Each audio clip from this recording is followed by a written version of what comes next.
Which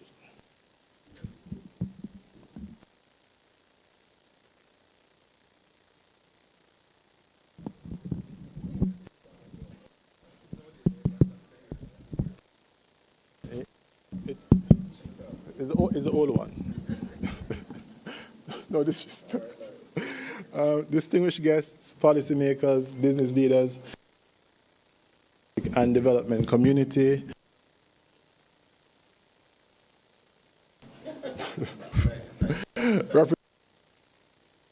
Sector, members of the Academy, students, the media, ladies and gentlemen, good morning. You had our coffee this morning. Sorry, go ahead.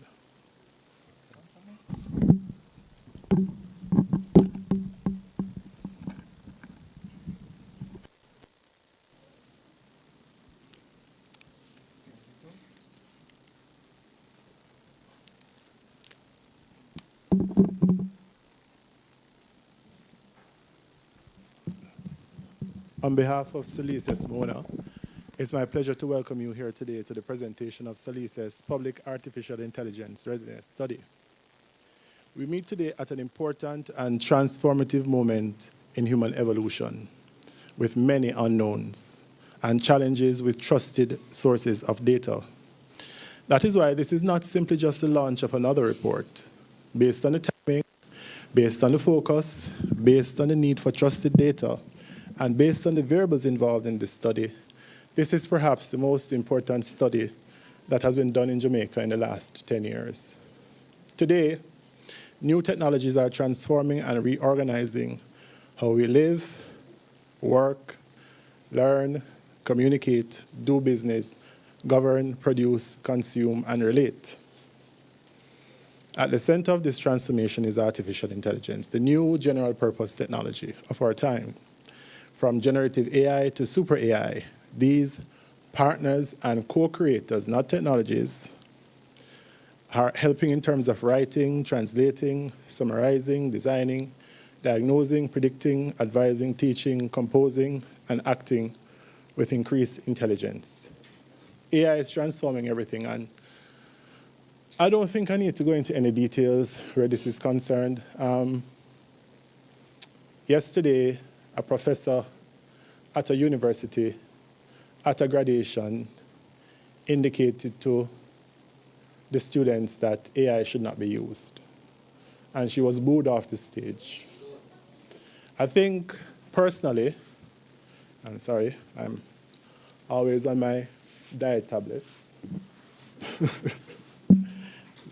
I think personally, there is a divide between those who are pro-AI and those who are concerned about AI. And I think that this divide is creating a kind of tension between different groups of persons. But more so than anything else, I think one of the challenges that many of us are actually facing today is knowing what to do. In other words, trusted data. And SALISES has worked on various different development projects in the last couple of years. And specifically, SALISES has been the anchor for data in the Caribbean. And specifically as it relates to technology-related issues, SALISES, through the works of Norman Gervon, has specifically done a number of research projects as it relates to Caribbean technology policy. So we are well equipped and qualified to do these projects. Further to that, and more importantly, SALISES houses the three experts on technology for development. Dr. Arlene Bailey, are you here, Arlene? You can just please stand. Arlene's work is on technology for development. Dr. Stephen Johnson, who you'll hear today. Oh. Dr. Stephen Johnson, who will hear today. Stephen, where are you? Okay, please. And someone else. Just leave it at that. But as exciting as this moment is, the truth is, for those of us who work in the orbit of development, this is nothing new. We have been here before. A new general purpose technology manifests, social and economic change occurs, and disruptions generally follow. Some persons are successful in terms of weathering it, some are struggling, and we are here in this moment again. Now, the worst part about this particular moment is that there's a specific variable that didn't exist for the last 4 industrial revolution, and that is social media. Information overload and misinformation, which is crippling many companies and many businesses. So we thought that this project was important for us to do because there's a lot of assumptions being circulated about AI, who has access, who doesn't have access, and there's a lot of data that is out there that is not empirical. So we decided to undertake this specific project, and I'm happy to be a part of it. I'm going to be brutally honest with you. This is perhaps the most substantive project that I've ever worked on. And let me tell you why. I have studied the history of technology for development from as far back as the first industrial revolution. And this is the first time I can say we have a technology that we can use. I was explaining to someone yesterday that you can develop an app by yourself using Claude. You don't need programming. You don't need knowledge. You can have a conversation with the AI. The problem we're having is that many of us are still thinking from the legacy mode that you need programming, that you need this advanced knowledge, that you need to have a lot of money to be able to do so. That's not the case. And I think at SALISES, I'm going to be using my position to advance the use of AI, ethical AI, and of course issues of sovereignty as well, Chris. And I'm happy to be a part of this particular project. And I'm going to invite Heather, my sociology friend, the Dean for the Faculty of Social Sciences, to bring greetings. Good morning. Protocol has been established, but I think it would be remiss of me to not recognize a few individuals here. So I see, for example, Mr. Chris Record, who I think the country is indebted to in terms of bringing us along this with the AI journey. I see Mr. Cordell Green, Executive Director of the Broadcasting Commission. Also my colleague, who is the PVC for Graduate Studies and Research in the University, Professor Aldry Henry Lee. Also Professor Gunjan Mansingh, our very own, who is also part of this, I would say, group of distinguished experts from the university side, and all the distinguished colleagues, friends, members of the business community, and also the international development community. I confess that launch like this one caused me great excitement, in the same vein that it causes Professor Waller great excitement and anticipation, because they remind me of the critical value and importance of universities as research engines, charting new frontiers, exploring, discovering, and pioneering uncharted territory and unexplored fields of knowledge. Today we join with and congratulate the SALISES for another in a series of bold and innovative research projects, tackling real issues of importance in this contemporary period of rapid change on all levels, technological, social, economic, and geopolitical, and we can go on. This study is one of the most timely and important studies to be done in Jamaica, I would say, since perhaps COVID-19. It sought to investigate public AI readiness, and it's therefore a game changer for highlighting opportunities, gaps, and priorities for every sector being reshaped by AI, and for telling us which sectors are more ready than others, who is at risk of being left behind, and what the average person in the country knows about AI, including what their fears are. The study also provides us with recommendations for how we must address these, and quickly, because the world has changed, and it is changing. You know, I remember as a sociology student, we always were taught that societies never die, they simply evolve. And so this is society evolving, continuing its evolution. Only last week, there was the announcement by the Academy Awards that they have banned AI-generated actors and scripts from winning Oscars. So, you know, judging from responses one hears in spaces that we traverse, it is apparent that an AI divide has already emerged. While in some quarters there is excitement about the possibilities of AI as a driver of progress, in other areas there are fears about job loss in all sectors. There are integrity issues and not being able to discern truth and fact from untruth, and therefore an urgent call for regulation. AI literacy is undoubtedly a required competence, and the SALISES study makes this very clear. In an Oxford, so as I prepared, I said, let me start looking at what studies have been done so far on AI in the Caribbean, and I cite two. An Oxford Insights 2024 Government AI Readiness Index for Latin America and the Caribbean, and that was deemed one of the, and it deemed Latin America and the Caribbean one of the least prepared regions for AI, with only sub-Saharan Africa ranking lower.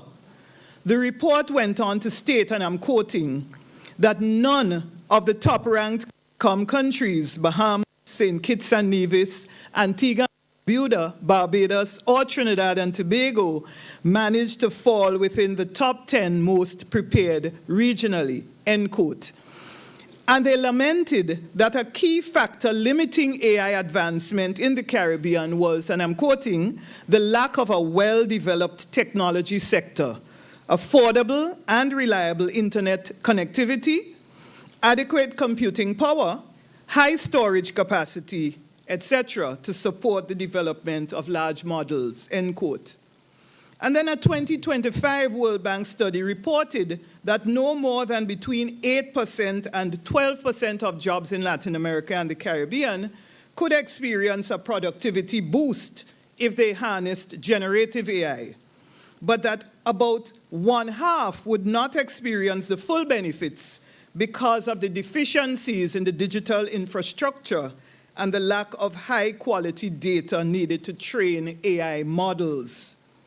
These studies, both useful, were focused on government readiness, business sector readiness, and general Caribbean digital readiness. The SALISES study, however, asserts very pointedly that a limiting factor of AI advancement in Jamaica is the level of AI literacy. And it articulates a role for universities and other training institutions in changing this reality. We applaud them for undertaking this study and being true to their mandate as a research institute responsible for advancing knowledge, for driving innovation, and helping in the search for solutions to complex societal issues. We look forward to the presentation of the full findings of the study. Thank you.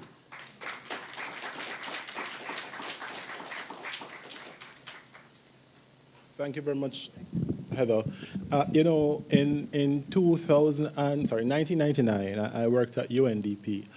I had the portfolio for ICT for development between 1999 and 2002. And even when I went away to study, they still managed to include me in the activities. And I saw two groups of persons emerge from that engagement. I worked on projects such as the establishment of the Cisco Systems Networking Academy in the Caribbean and several others. One, I refer to them as consultants, like sharks in the water, you know, going after ICT because of the sight of blood. You know, they saw money. And then you had the legitimate development people who reminded me of, I have a couple serial divorcee friends. And each time they say, this one can work. So, you know, they reminded me of that kind of serial divorcee moment where, you know, a new technology, you know, this one can work. And I saw, specifically here in the Caribbean, to be quite frank, a lot of assumptions are surrounding ICT for development and a lot of promises regarding ICT for development. And unfortunately, the outcomes were a digital divide, a greater inequality between those who have access to technology and those who didn't. Certainly, intrinsic and extrinsic factors contributed significantly to this different situation, but more so than anything else, to be quite frank, the absence of data significantly contributed to this. Development planning, and I can say this specifically because I was a part of it, wasn't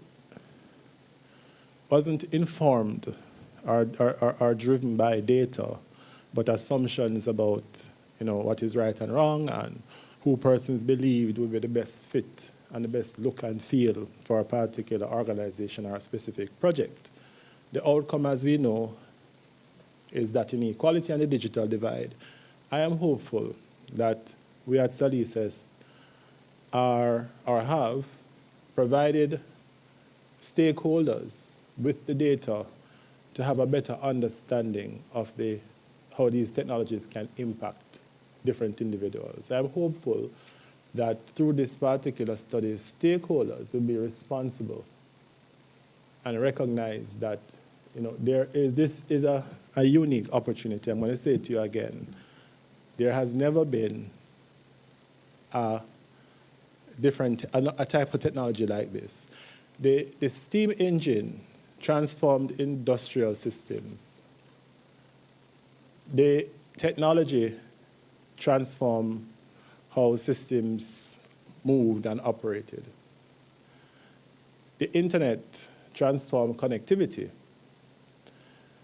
AI has the ability to transform cognitive and agent elements. I'm already seeing it. And when I say agents, I mean agency.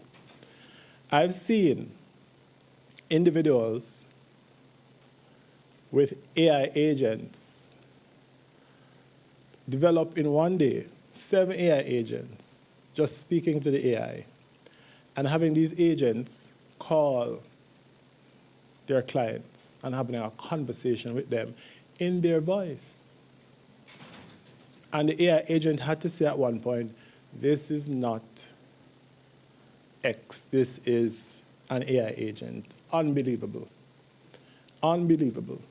Now, to be quite frank, again, there are challenges surrounding the technology, issues of sovereignty, issues of data, how the data will be managed, who will have access to the data, and certainly we'll have a conversation in that regard. But the last thing I'll say on the matter is, as a small island developing state, most small island developing state, the modernization drive in the 1950s with Rostow's book about how to use technologies to leapfrog development, it didn't occur. It has never occurred.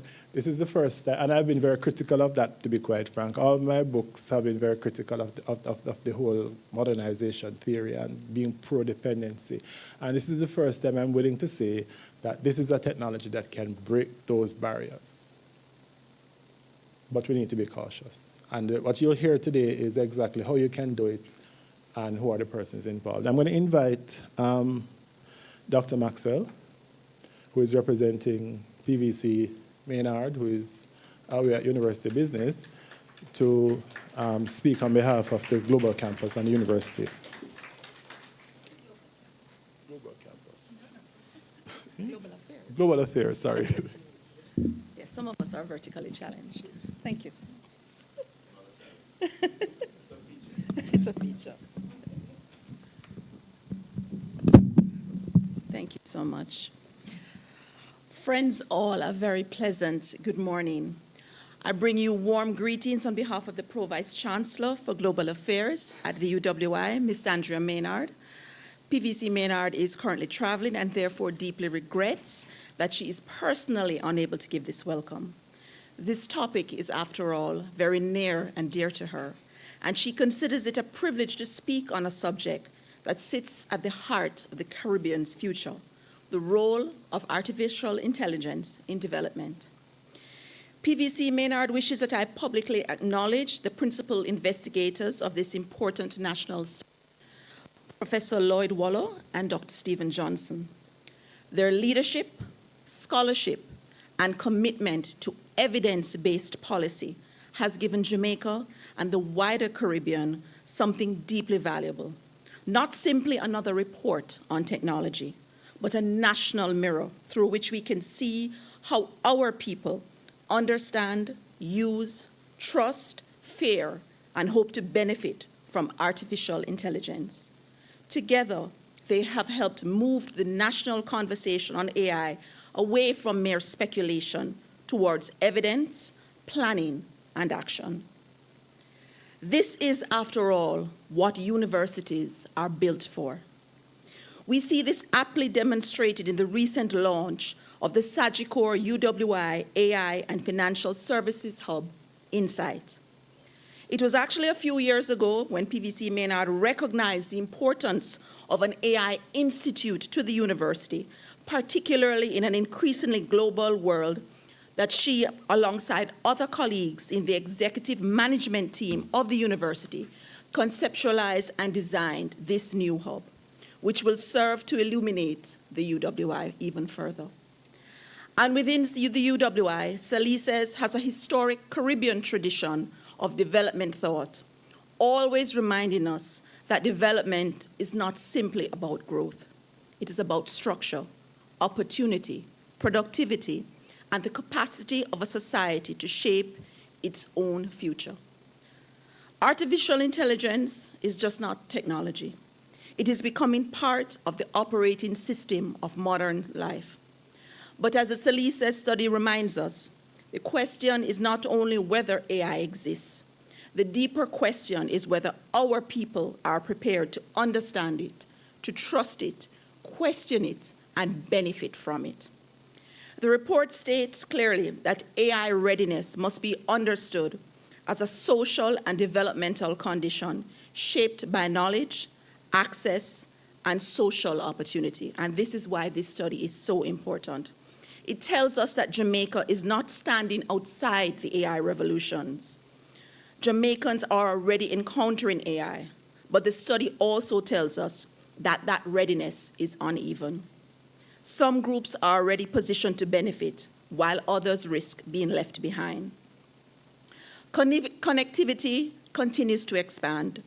Devices are becoming more common, and digital platforms are multiplying. Many people remain connected, but they do not remain empowered. AI can repeat that pattern if we are not careful. It can deepen the divide more quickly because the real advantage will not simply belong to those who can open an app. It belongs to those who can ask better questions, verify outputs, protect their data, and convert digital assistance into value. The SALISES studies makes this especially clear. It identifies aspects such as low formal training, unequal access, weak resilience to misinformation and deepfakes, and differences across income, education, age, and employment status as major issues shaping Jamaica's AI transition. It shows that Jamaicans are not anti-AI. They are conditionally supportive. They see opportunities.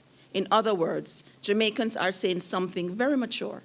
We are ready to engage, but we want AI to be governed, taught, and distributed fairly. And this is a message that the UWI takes very seriously. After all, as a premier regional institution, we have always been at the forefront of cutting-edge thinking and developmental thought. The SALISES study gives us a practical way forward. It recommends that Jamaica treats generative AI as a public capacity building project. And this is a very powerful phase. For us at UWI, this means several things. We must continue to make AI literacy a part of every single student's education.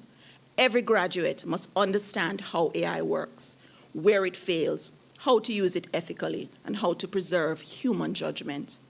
We must continue to train trainers, teachers, community educators, and youth leaders. And the SALISES study shows that the Jamaican public wants to learn more about AI, but that structured training opportunities remain limited. And this is the gap where we at the UWI are leading. Thirdly, the UWI will continue to build the governance architecture which is trustworthy for AI. The study shows that Jamaicans want AI to be governed visibly and responsibly. They want transparency, human oversight, data protection, and accountability. Fourth, we will become the region's evidence partner for AI and development.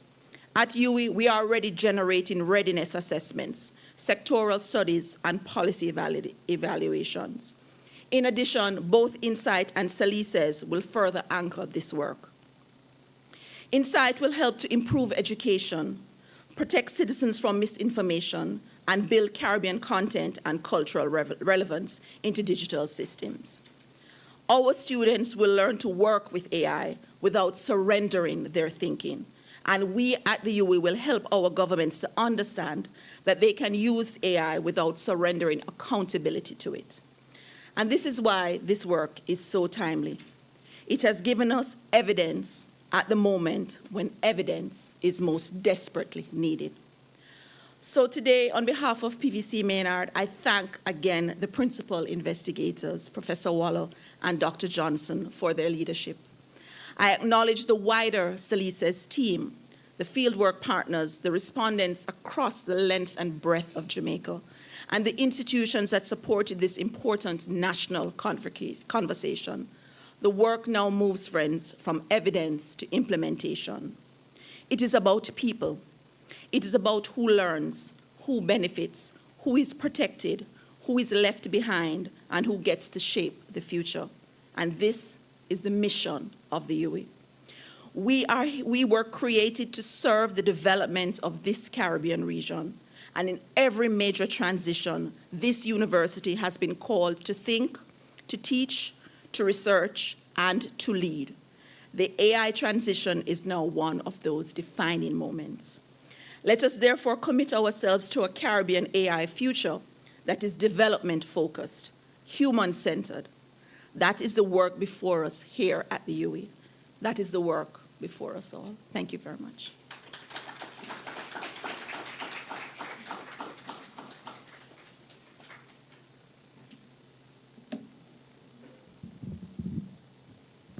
All right, thank you. So in addition to this study, SALISES is also doing several other sectoral studies on AI, looking at the impact of AI on the creative industries, tourism, agriculture, banking sector. I don't remember the other two, but we're doing these sectoral studies. They are both qualitative and quantitative. From the quantitative study we did, we realized that we needed some qualitative studies. This study actually gave a lot of insights in terms of how we think about the construction of variables and how we go forward in terms of studying AI, how we word the questions. It was quite interesting. And I'd like to thank BDX Solutions Limited, Mr. Thompson, around the back there for data collection. It's good to see when one of your students has taken the knowledge and set up his own company to become a competitor. But nevertheless, we do co-petition, not competition. And we've learned so much because he's utilized the AI. We normally just use tablets, but he has his own app, which on a tablet or your mobile phone, but it has a little AI on it that monitors the data collection. And if there are any anomalies, it sends information back to say this person is taking too long or this person is doing it too fast. So it picks up and flags the possibility of curbstoning, which is the manipulation of data. So I can say unequivocally that the report that you're going to be hearing from today, the findings are based on quality data. This is SALISES. It helps that not only that the two persons who are the principal investigators are experts on AI and technology, it also helps that we both do work on development studies. And my sociology friends here will tell you that in another life we were all sociologists. So we still are actually. So that behavioral insight was important. I'm going to invite Dr. Johnson to come on stage, and I'll just start off by just saying that, as I said earlier, we were motivated to do, and you can just set up, we were motivated to do this study because we needed the data. And I reached out to a couple of colleagues who I know are also interested in data. Dr. Maria Miles Hamilton, the CEO for Spectrum Management Authority, reached out to her and said, Dr. Hamilton, we're doing this fantastic study. Would you be interested in partnering with us? And she was eager to do so. And the great benefits is that she has access to some data, because part of the conversation was that we would input some. You can sit down and I'll come in here. I'll come in. Part of the conversation was that we would collect data for her as well, which she's using for her planning as well. And I also reached out to Cordell Green from the Broadcasting Commission. And let me tell you something about Cordell. When everyone was saying AI was a fad, when everyone was saying, oh, this thing, what is this AI thing? Cordell was way ahead of everybody else. The first article from a Jamaican about AI was written, co-authored by Cordell, about AI itself. So he knew what was coming. So even in his capacity as the executive director for the Broadcasting Commission, and for transparency purposes, I chair the commission as well, and transparency, Maria is on the board as well. He saw what was coming, and a lot of the utterances and the articles and the representation about the future of broadcasting, he articulated it. So I saw that kind of synergy, and we reached out. And again, he was very happy because some of the data would be very instrumental in terms of looking at issues of deepfake. So some of the data, I'm not entirely sure if we captured all of that in this report, but he has access to the data in terms of how Jamaicans receive information, how they discern what is right, what is wrong, what is true, what is not true, and how they struggle with that reality, which will be very important for him. And then I don't see Charlton McFarling from the Universal Service Fund. Is anybody representing him? Not seeing anyone. And I also reached out to the USF because, again, the type of job, the work that they do, this data would have also been of importance to them. And they jumped at that particular opportunity. So I'm just saying thank you for your support as partners in terms of moving forward. This is the best representation of national systems of innovation, where the universities work with private sector and civil society organizations to solve a problem that no one sector can solve, no one stakeholder can solve. So this is the best representation of this kind of PPP. Thank you. Thank you. So now Dr. Johnson, again, another one of my PhD, well, no, not PhD students, but masters. We worked together. He went overseas and did his PhD. Very proud of him. Oh, sorry, Cara was just telling me to say, what Cara is telling me now. Okay, so someone who's a Honda vehicle outside, license plate 8703 LN. Are you in here? Scotiabank is outside there. Our NCB is outside there. So you need to attend to your motor vehicle, please. I'm just joking. I don't know the reason, but I said don't embarrass it. I don't know the reason. I mean things are kind of hard these days. But nevertheless, don't know the reason. But if you're in here, apologies, you can gingerly walk out to the vehicle now. We don't know the reason, but you need to tend to your vehicle now. So, I was told to behave. I don't think many persons know of my dark humor. I was told to. Some of us do know how dark it can be, but I was told to behave. So I was very happy when Dr. Johnson agreed to partner with us in terms of doing this project, and he'll go through the findings. But just to say, Heather, that the study did take into consideration the insights from Oxford. We wanted to create an instrument from the citizen standpoint that would sync with the other readiness assessments, should in case they decided to do so. So you will get a more holistic understanding of the space, to be able to navigate through it quickly. And it also took insights from UNESCO RAM project. We engaged the RAM project itself, and from the RAM we pulled out some of the indicators, again, a different type of study, but triangulation. And we also took insights from Norman Gervin, looking at appropriate technology issues, issues of sovereignty, technological capabilities, the possibility of technological dependency, and my own work, in ICT for whose development, again, looking at these same issues, but from a digital perspective. So the context, the philosophical foundation, if you want to say, or the strategic framework from a business standpoint, was to use those to get an instrument that could get information about knowledge, attitudes, and practices, but also be used to determine how ready we are for AI, who is ready, who is not ready, and how we can get them ready.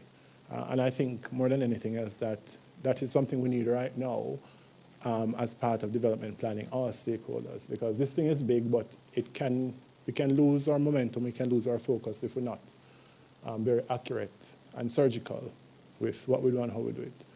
And the end result could also be inequality. So we have to be very careful and we have to know what we're doing. So without further ado, I'm going to ask Dr. Johnson to start the presentation. I did the background and context, so you can take it from methodology. Thanks.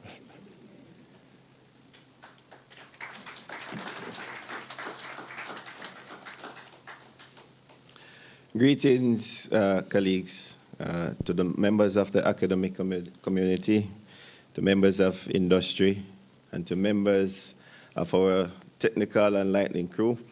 Welcome. And to those online, thank you very much for joining us today.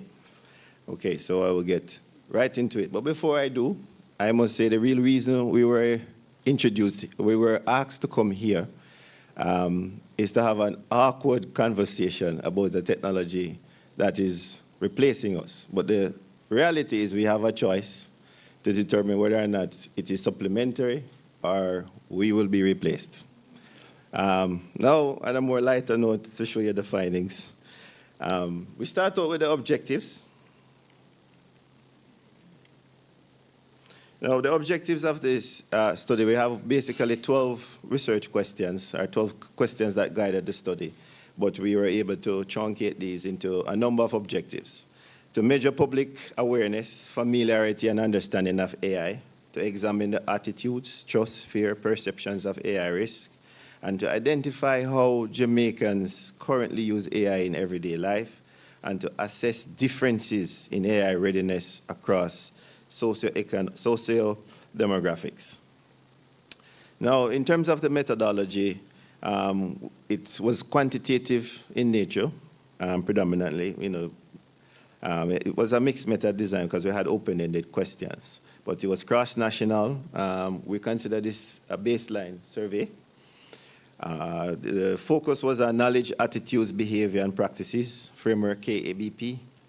The focus is on public readiness for artificial intelligence and generative AI. We surveyed, the intention was to have 1,200, but we captured 1,072 Jamaicans, adults age 18 years and older. All 14 parishes were included. We administered the survey using surveyors. Cobalt Toolbox, to be exact, the software that we used on our tablets. And the fieldwork was between October and December 2025. We used quota controls for age, gender, parish, education level to make sure that we had a representative sample. And the survey examined awareness and familiarity, knowledge and literacy, attitudes and trust, fear and risk perception, AI practices and usage, access and digital inclusion, governance and regulation. Now, in terms of, we didn't reinvent the wheel. We relied on a number of existing frameworks which we modified to fit the Jamaican context. So we look at the UNESCO AI Readiness Assessment Methodology, the RAM, Oxford Insights AI Readiness Framework, and ECLAC Caribbean AI Readiness Work. Just to give you a quick overview, in terms of the UNESCO, you will hear this repeatedly, and you're going to hear it going forward as it relates to AI readiness. They look at the legal and regulatory, social and cultural, scientific and educational, economic, technological, and infrastructural. And again, we ask ourselves, where are the people? When you look at the Oxford Insights pillar, it looks at government readiness, technology sector, and data and infrastructure. But again, the question is asked, where are the people? ECLOC readiness area, digital inclusion and equity, education and skills development, governance and regulation, innovation and economic transformation, infrastructure and connectivity, reliance and sustainable development. And fourth, Oxford trustworthiness, trustworthy AI dimensions. They too look at transparency and explainability, fairness and non-discrimination, privacy and data governance, accountability and oversight, safety and reliability, and ethical governance. Now, we looked at all of these frameworks and we were able to develop one of our own. And what is unique about it is the citizen level measurement. So the people are at the center. We're looking at their readiness, not just in terms of infrastructure, because those would have already been examined. So we measure public trust, fear, comfort, social legitimacy, assessment of lived experiences, examination of AI readiness through our KABP framework, measurement of cultural readiness, identification of specific demographic groups who are most at risk, very important, linking AI readiness to ICT for D and Gen AI for D, assessment of public demand for AI training, and with a focus on AI as a development, inclusion, and social resilience issue rather than solely a technological issue.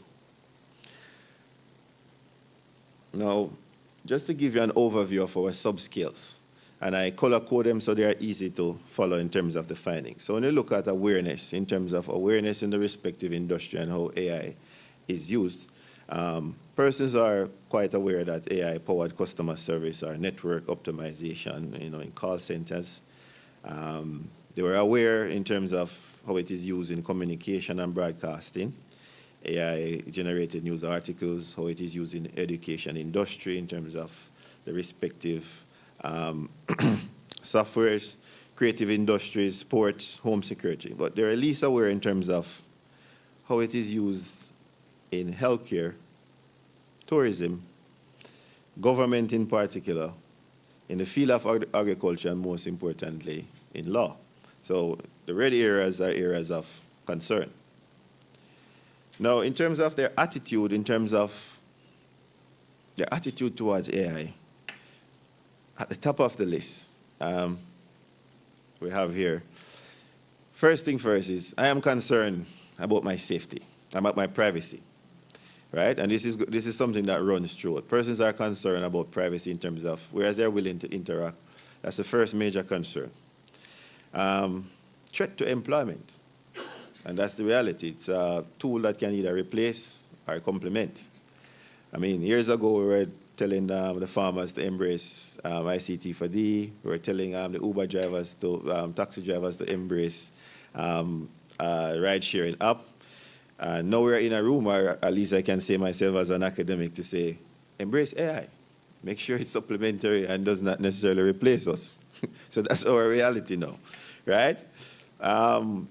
There's an attitude in terms of it has the potential to increase in the spread of misinformation. And to be honest, these days it's hard to tell what is real from what is not real. So it's a genuine concern.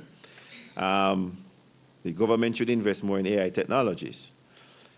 I am concerned that AI might contribute to gender-based violence. This is in green because it's the least of their concern. But at the very top is the concern about privacy. That's the main concern. In terms of fear, so when you're looking at crimes, in terms of fear of crime, fear of cybercrime, and now we have fear of AI. So we develop an index where that is concerned. And to generally get a sense of what Jamaicans are fearful of. So in looking to establish any intervention, of course, we'd have to first understand what persons are fearful of. And of course, at the top, here we go again on the note of privacy. I believe AI will contribute to increased surveillance. So they are very much concerned about being surveyed. I worry that AI-generated misinformation will make it harder to trust information online. natural fear. I worry that AI will lead to widespread unemployment. Here we go again. So whatever interventions are designed, we have to make sure that they are designed in mind to mitigate these fears. Media portrayals of AI often make me fearful of its potential dangers. So we have to balance between not exaggerating in terms of the potential risk while balancing with the necessary interventions. I am concerned about technology-facilitated violence, such as cyber-stalking, doxing. I think AI-driven decisions could unfairly disadvantage certain groups in society. I am concerned about technology-facilitated gender-based violence. I believe AI will negatively impact my job security in the near future. And what persons are least concerned about, or what is at the bottom of the list, most have not been. When you look at the scale of 1 to 5, I've personally experienced or been affected by cybercrime involving AI systems. So far that, you know, we can breathe a sigh of relief where that is concerned. So cybercrime where AI is concerned is not widespread, at least not just yet.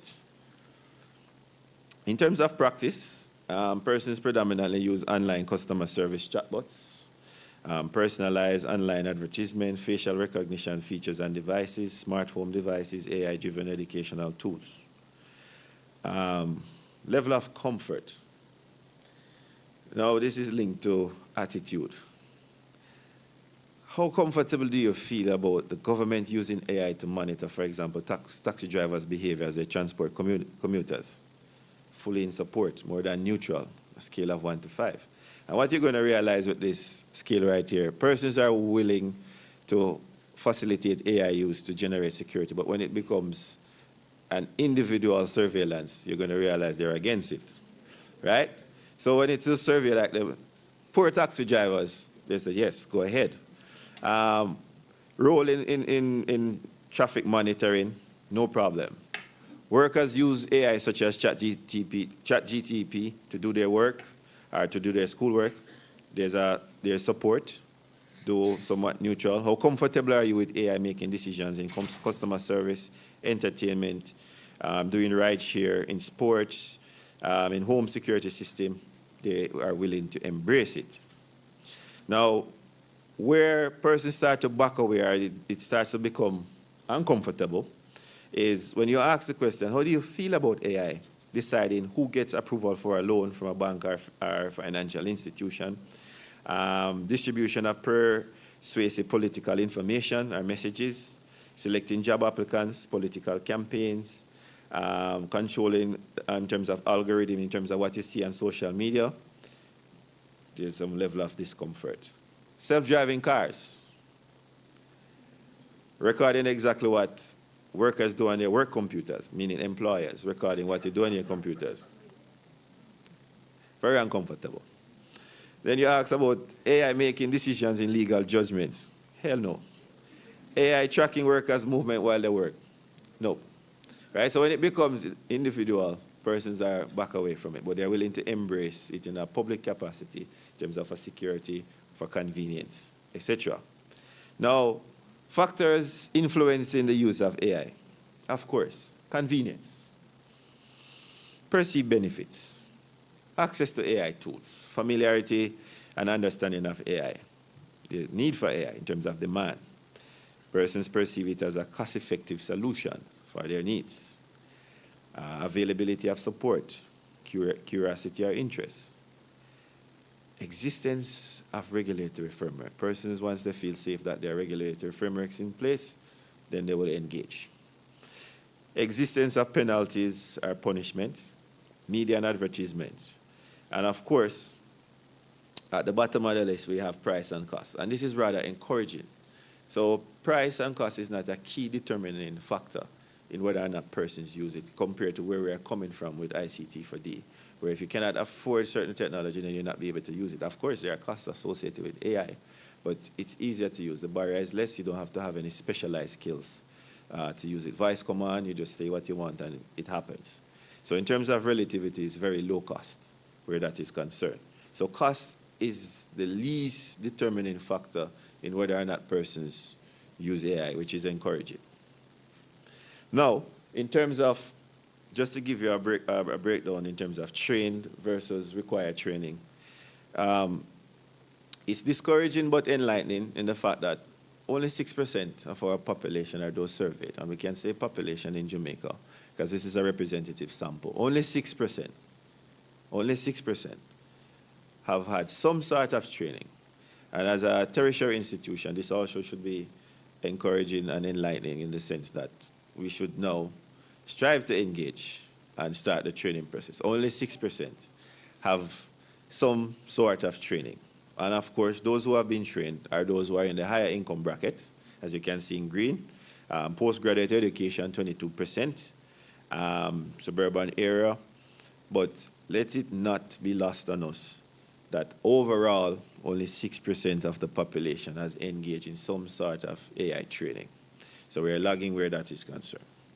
In terms of required training, as you can see, in every given aspect, with the exception of those with primary education, is more than half of those surveyed are requiring training. So there is a demand, there is a need.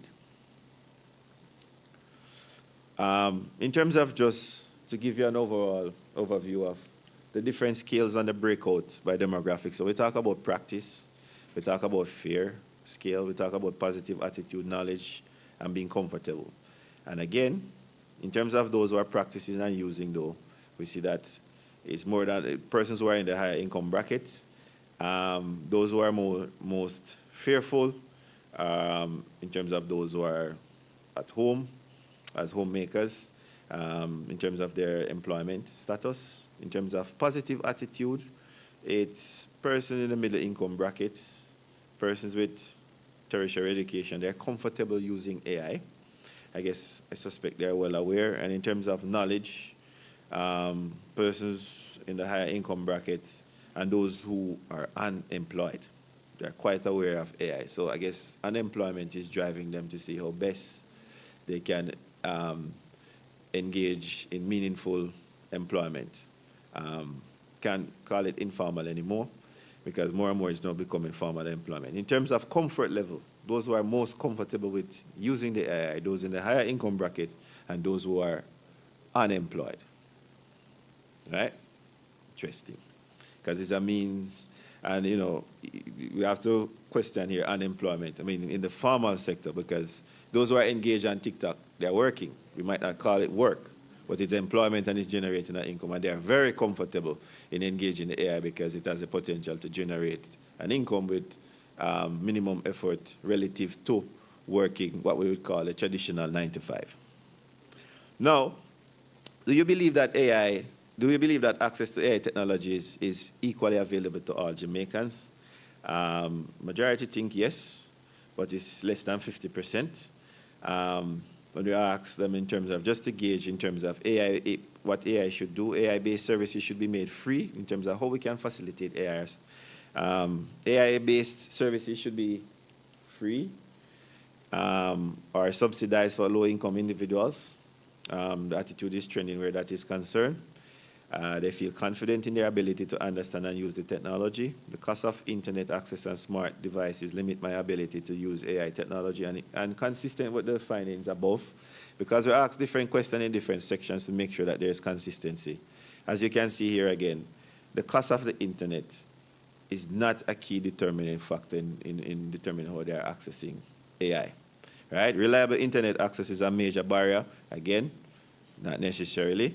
AI-powered tools and services are affordable for people in my community, so they're basically saying not everyone, but majority don't see it as a barrier in terms of accessing this technology. In terms of trust, though, again, similar concerns with privacy. On a scale of 1 to 10, the average is 5. Right? So persons are neutral in terms of the extent to which they trust it. So in terms of going forward, we'd have to increase the trust level. Whatever intervention we're designing, we'd have to increase the trust level in order to have uptake and for persons to move forward. Because you have to trust this technology in order to want to be able to engage in training and to use it further. Now, to address our respective questions now. Is the Jamaican public ready for the AI revolution? To do that, we designed the scale that we mentioned earlier in terms of the SALISES public readiness scale. And we looked at awareness, familiarity, current use, trust and governance, learning orientation, risk literacy, culture and social legitimacy, legal policy framework, and technological readiness. Now, indicators were converted to a 0 to 100 scale. Higher scores indicate greater readiness. Negative indicators such as fear were reverse coded where necessary. So when you look at awareness, 76%, or they have a score of 76 out of 100 are aware, 60, score of 60 in terms of familiarity. Current use, 50. Learning orientation, 62, but risk literacy, only 30. Social and cultural and social, 55. Legal and regulatory, 65 in terms of readiness. And technological use, 60. Now,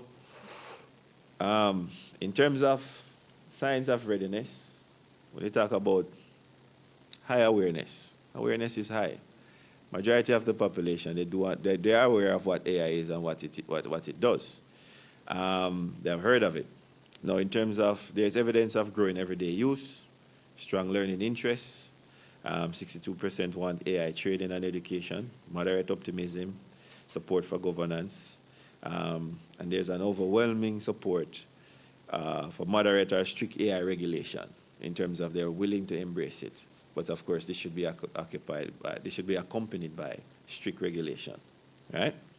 Now, in terms of key readiness gaps, so we balance the positive with quote unquote the negative. So far, only 6% receive AI-related training. We could consider this a digital divide, but of course, income is not a major factor in keeping it that way. It's the attitude in embracing the technology, overcoming your fear, engaging in training. Lower readiness among low-income groups, older Jamaicans, lower education groups, lower educated groups. In terms of moderate trust levels, average trust score, 5.45 out of 10. High fear of misuse. Major concerns, surveillance, privacy, deepfakes, misinformation, and job loss.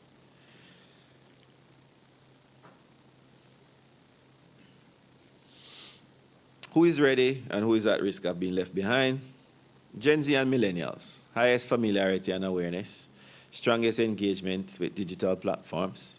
Higher income Jamaicans, greater AI knowledge and confidence, higher levels of AI practice and training exposure.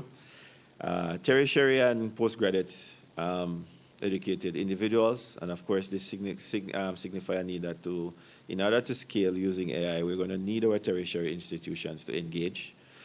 Stronger AI literacy, greater comfort with AI systems, more optimistic about AI opportunities, students and full-time workers, highest rates of AI use in education and work settings, greater demand for AI upskilling. Now, in terms of those who are most vulnerable, low-income Jamaicans, low awareness and familiarity, greater concerns about affordability and access, older adults, Gen X and boomers, lower levels of AI familiarity, less exposure to the digital ecosystems, those with primary level and educated respondents, lowest AI literacy scores. Limited exposure to AI, those who are retired and unemployed groups, lower practical engagement with AI technology, higher risk of exclusion from digital transformation. What do Jamaicans know and misunderstand about AI? AI is viewed as advanced technology, smart system that learn, automation and task assistance, digital tools for convenience, commonly recognized uses, ChatGPT search tools, Siri, Alexa, GPS, educational support, customer service chatbots. Many Jamaicans associate AI with modernization, productivity, education, and learning opportunities. Major misunderstandings. AI is often narrowly understood as robots replacing humans, which it is happening, but without intervention, this is inevitable. Science fiction style machines, fully autonomous systems, Many respondents lack understanding of how AI actually works, struggle to distinguish AI from general technology, have low awareness of algorithmic decision-making, weak risk literacy, limited understanding of deep fakes, misinformation system. AI knowledge remains shallow rather than technical, experience-based rather than conceptual. How Jamaicans are currently using AI. In education and research, homework assistance, school assignments, information gathering,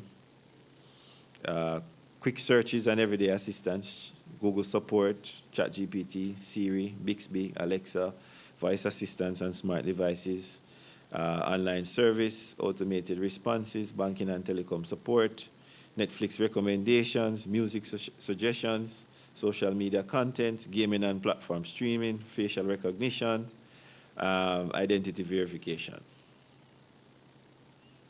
Emerging concern. AI use is growing faster than AI literacy, formal training, and understanding of digital risk. Will AI narrow or widen Jamaicans' digital divide? It can expand access to education, which most persons are, engaging in self-learning, digital learning support, business productivity, healthcare information, especially in the area of psychology, because more and more persons are engaging in AI as their psychologists. Public service accessibility. Lower cost AI tools may help students, small businesses, rural entrepreneurs, and underserved communities. Strong public interest in learning AI, more than 50%. Willingness to adapt, demand for digital upskilling, readiness for inclusion in initiatives. How AI could widen the divide. There's a concentration, as would have established before, among younger Jamaicans, higher income groups. If we continue without intervention, of course, tertiary educated respondents, digitally connected populations, low income groups, lower education groups, key barriers, maybe the affordability of a device itself up front, but overall, cost itself is not perceived as the barrier. Because one or another persons are finding ways, I guess, on every handheld device that you have now, once you can afford the device, you have access to AI capability. Low risk literacy and even digital access.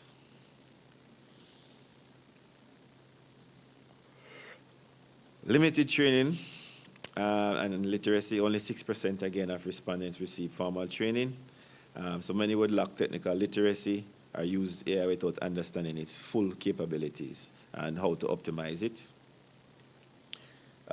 Economic and affordability constraints, lower income groups, lower AI awareness, lower familiarity, and equal access to digital tools, cost of service.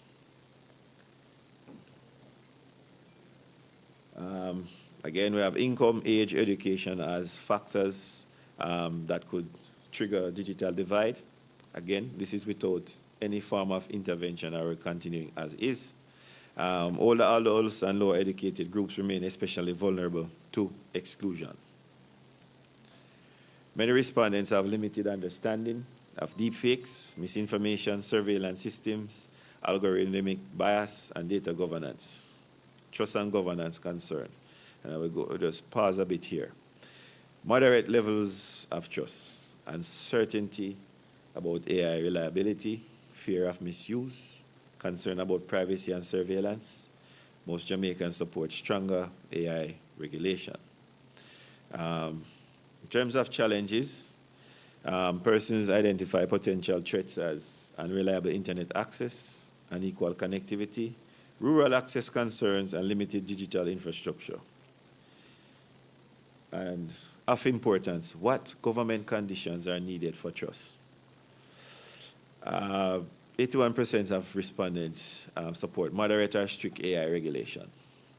Public expectations include clear national AI rules, government oversight, accountability mechanism, and protection against misuse. Privacy and data connection. Highest fears against surveillance, data misuse, identity theft, loss of privacy. So we're dependent on, this suggests trust depends heavily on having secure data governance, enforcement of privacy, protections, and responsible data handling. So Jamaicans want reassurance that humans remain accountable. AI decisions can be challenged. Systems are transparent and explainable. And let me just break this down from experience in working in procuring a particular technology for a sector in Jamaica. Persons are okay with using the AI, but they are using it they want to use it in a supplementary capacity, in the sense that they want like for example, using it in healthcare, you want it to generate soap notes, and it helps the clinician, rather than each time a patient move from triage to nurse to doctor, they have to repeat the information over and over. So they want the technology, you speak one time, it generates the soap notes, but a clinician will make the ultimate decision. And this is, of course, with that, the whole point of having a pilot. They would want to be able to determine that, rather than you having AI making the executive decision, because, of course, it can hallucinate. So when persons are asking for oversight, this is basically what they want to mean. Say, okay, we are willing to go and trust this technology, but, of course, human would have to have the oversight or have the finance or the professional. So this way, it's not replacing, it's supplementing, and then you can benefit from efficiency, right? And to reduce your work by reducing your workload. And this is something that Prof would have touched on, and this is very much familiar, and especially within the realm of SALISES. This is something, again, Norman Gervan would have looked at when you're introducing the technology within the third world development space. You have to have some sort of sovereignty, because especially if it's made outside, who controls the information that comes in? Again, that falls within the realm of privacy. Does it have the capacity to recognize or accept the Jamaican dialect in this particular case? Is it just configured to understand English? Again, that would be excluding some persons. So before we introduce anything, you have to have the oversight in terms of adapting it for local context. Embrace the technology, use it, but to make sure that it's fit for purpose. It's not just a race to get it in, but at the same time, it's disenfranchising those who rely on it. Because imagine going to use a technology and it doesn't recognize the language that you speak. That means exclusion, even though it's designed to make life easier. And we can facilitate this through the support of experiment and pilot projects. We should spend time collecting further information to see how best it functions and to make sure that it is optimized. We're not in the position to develop all of our technologies, but as best as possible, should make sure that it is customized for local context.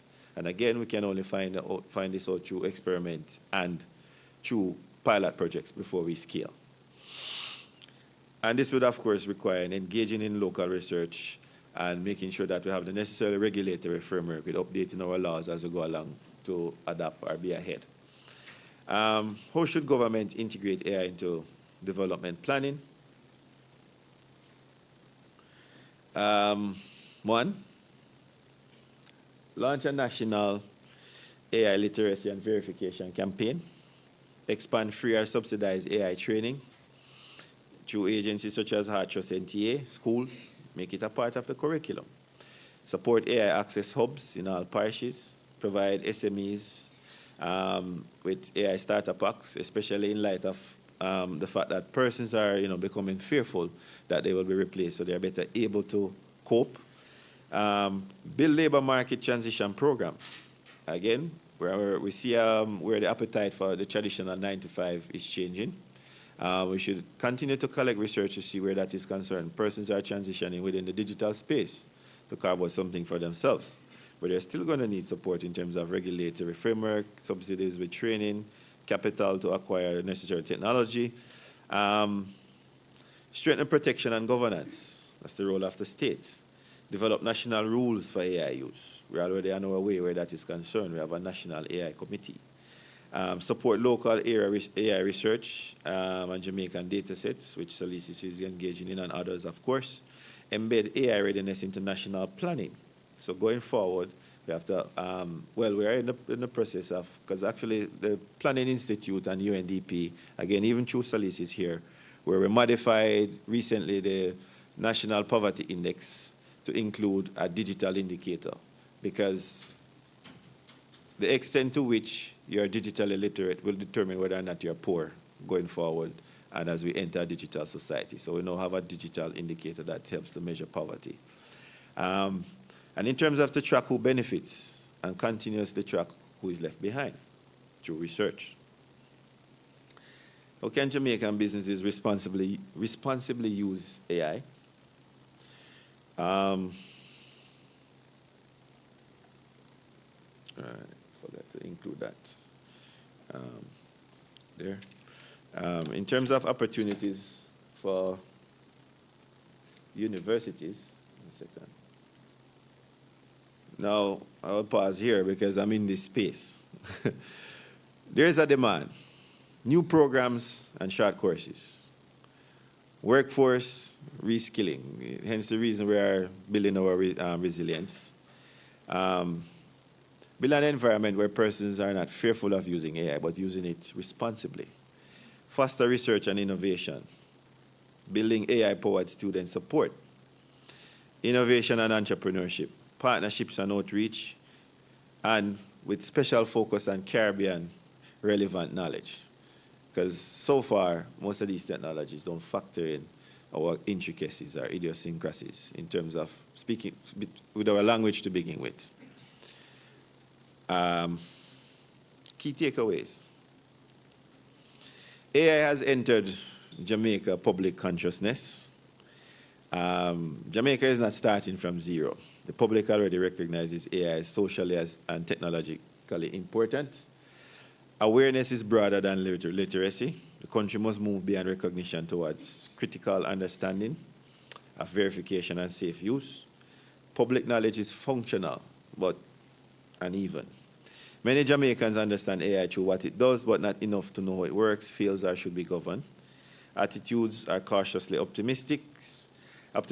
Jamaicans see real benefits, but demand safeguards around privacy, jobs, misinformation, and misuse. Trust is moderate and conditional.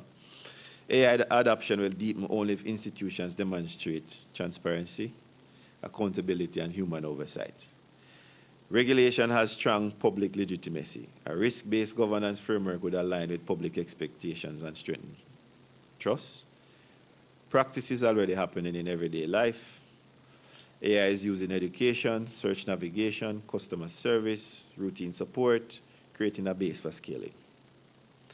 Use, though, is not the same as readiness. Informal use must be converted into structured capability, productivity, and resilience. The AI divide is likely to follow older digital divides unless corrected.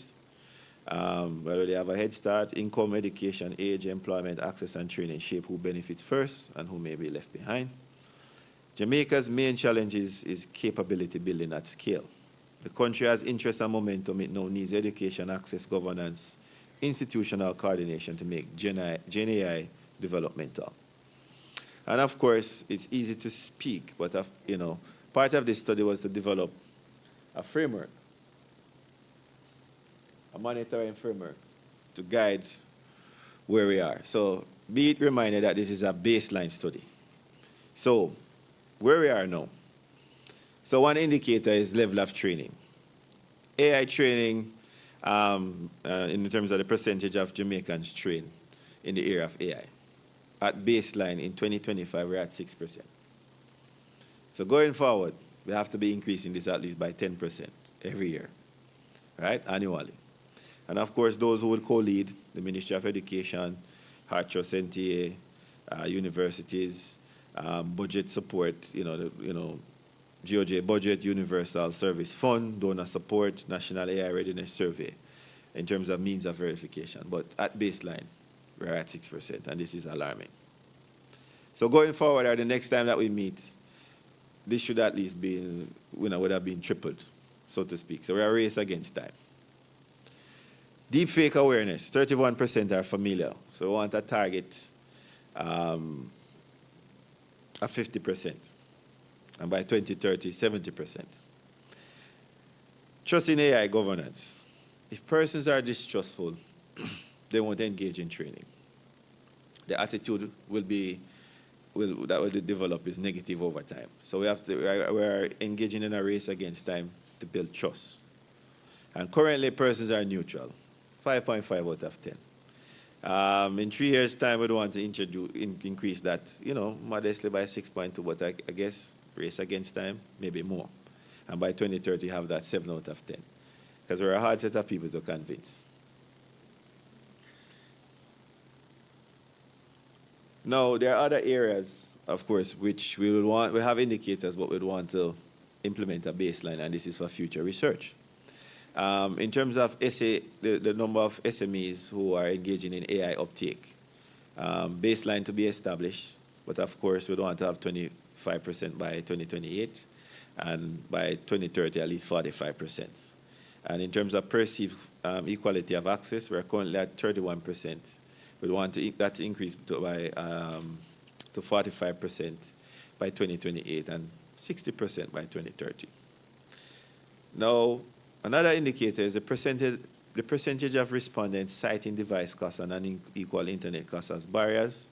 26% of our population has cited device costs.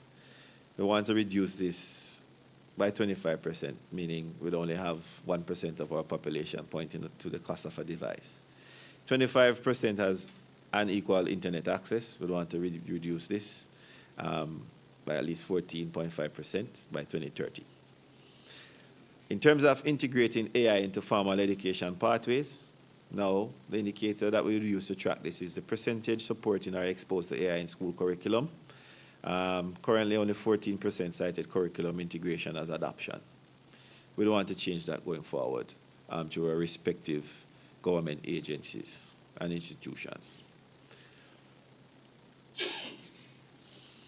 We don't want to expand community-based AI inclusion. And the indicator that we could use to track that is the number of functioning community AI learning hubs, programs that would have in urban or suburban or rural areas, baseline to be established. We'd want to strengthen responsible public sector AI use. So we want to track using the indicator number of ministries or agencies adopting formal AI use guidance, risk assessment, and reporting procedures. Baseline to be established. And institutionalized national monitoring of AI readiness, publication of annual biannual national AI public readiness update. So far, we have one national baseline completed, which is this one.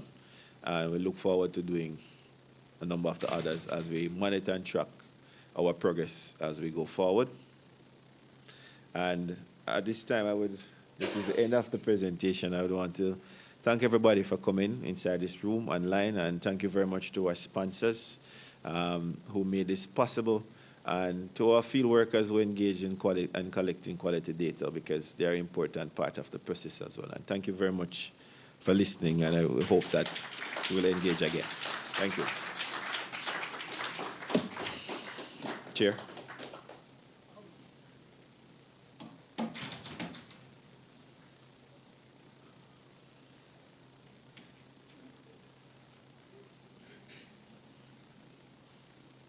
Thank you very much, team. Excellent, excellent, excellent presentation.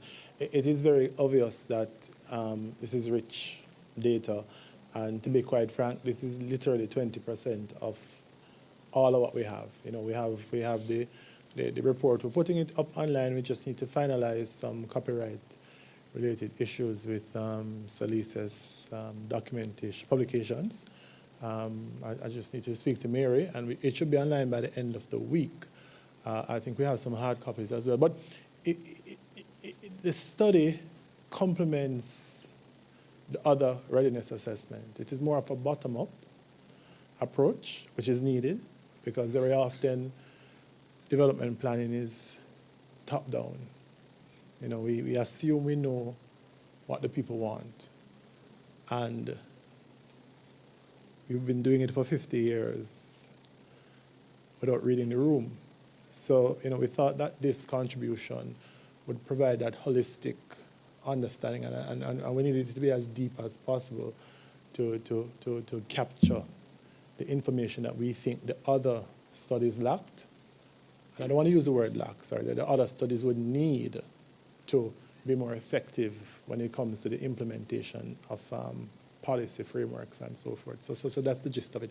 I'm going to invite Dr. Bailey to come and introduce the, hold on 1 second. Cara is managing now. Cara, what I did wrong? Oh, sorry, before that, we're going to kind of we're going to change up the stage a little bit. Just be with us for 30 seconds, 1 minute.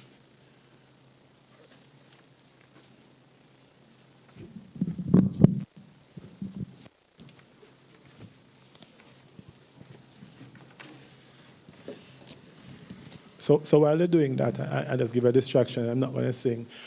So you know, SALISES, as I said before, is one of the best places to do this study. Not necessarily because, as I said, as it relates to development, we have the experts that are there, but we have other experts as well. Taniki, we have other experts as well. We have Dr. Kevin Williams, you can just stand, whose area of expertise is economic development.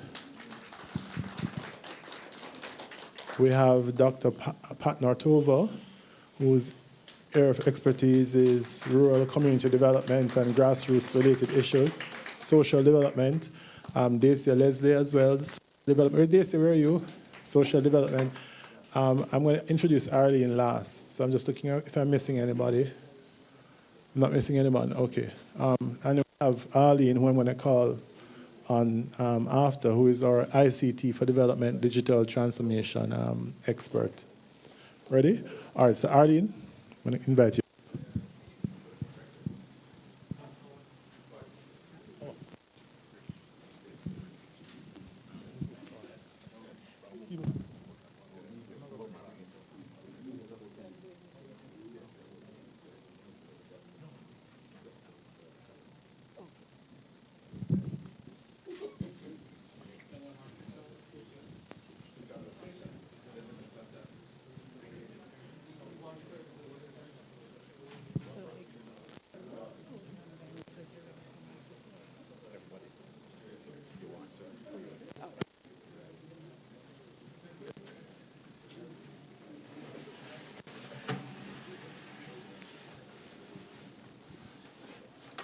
You want it? You want to use it?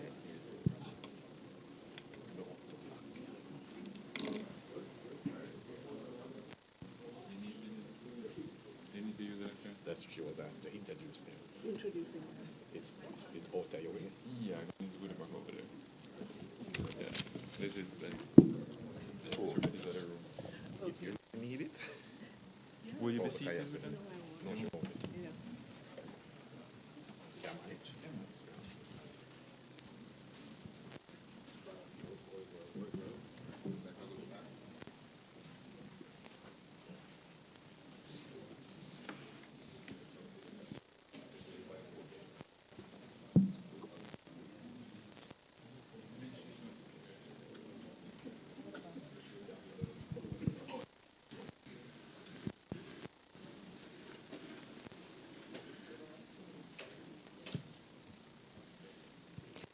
Good morning, everyone.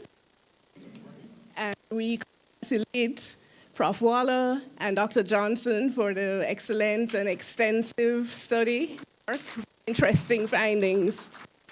SALISES is very pleased to welcome our esteemed panelists who are at the forefront of this work.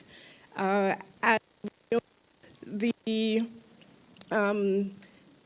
in terms of the study, SALISES Public Artificial Intelligence Readiness Study, the acronym, whether by coincidence or design, actually refers to AI pairs. And that's a current topic, and it looks at how we can work best, as the researchers have been mentioning, how we can enhance each other in the human AI components to achieve best results, and in terms of the complementary and supplementary approaches. So in asking AI about our panelists, AI confirmed what we know, that their leadership in Jamaica's digital transformation and AI readiness, all four individuals are prominent figures in the Jamaican tech sector, frequently collaborating on national policy initiatives and advisory boards related to ICT, cybersecurity, and emerging tech. and it mentioned the SALISES peer study and the collaboration, so very up to date and confirming what we know. So we're very pleased to welcome Professor Gunjan Mansingh, Dr. Maria Myers Hamilton, Mr. Cordell Green, and Mr. Chris Record. And we'll just do a short synopsis of their bios. Prof. Gunjan Mansingh is a professor of data science in the Department of Computing, UWI-Mona. She obtained a PhD in information systems and an MPhil in computer science from UWI, and a BSc from Bombay University in India.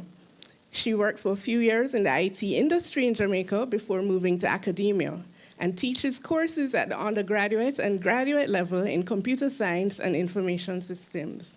She has received Best Research Publications Awards and Teaching Awards at UWI.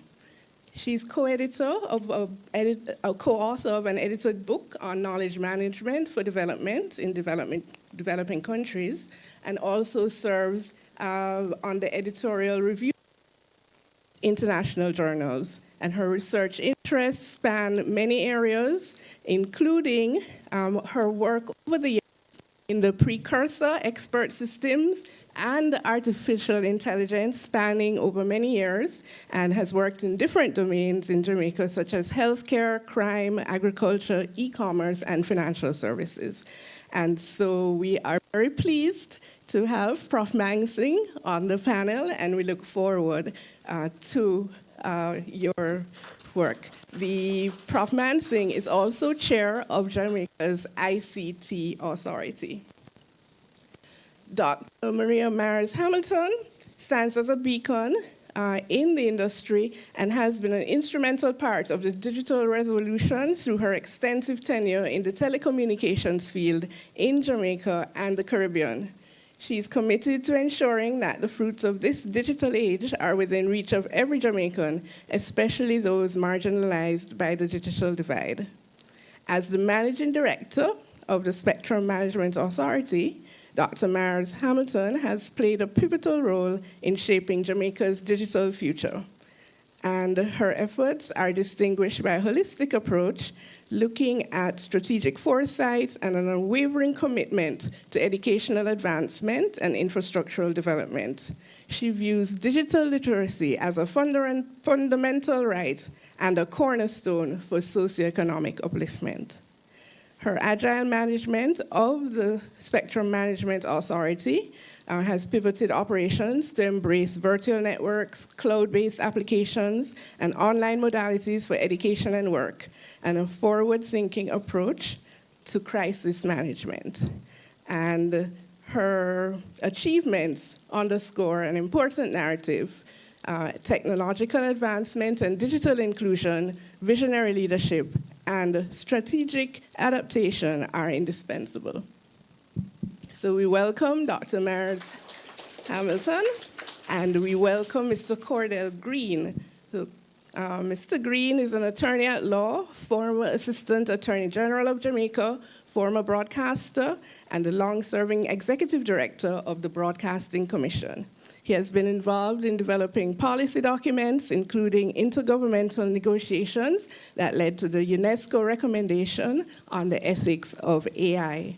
As Prof. Waller had mentioned, he has been involved in the AI space for a long time and has held prominent roles, including vice chair of UNESCO's Information for All program, and advisory board member of the Carnegie AI and Equality Initiative.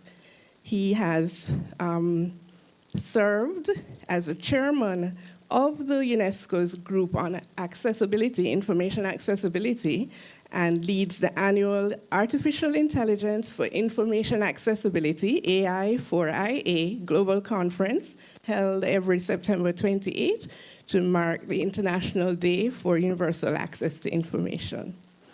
Mr. Green's affiliations include chairman of Jamaica's Regulatory and Technical Committee for Digital Switchover, chairman of the Caribbean Training and Education Center for Health, member of Jamaican and Caribbean Telecommunications Union's AI task forces, and IEEE and EU-LAC working groups on digital transformation and the ethics of AI.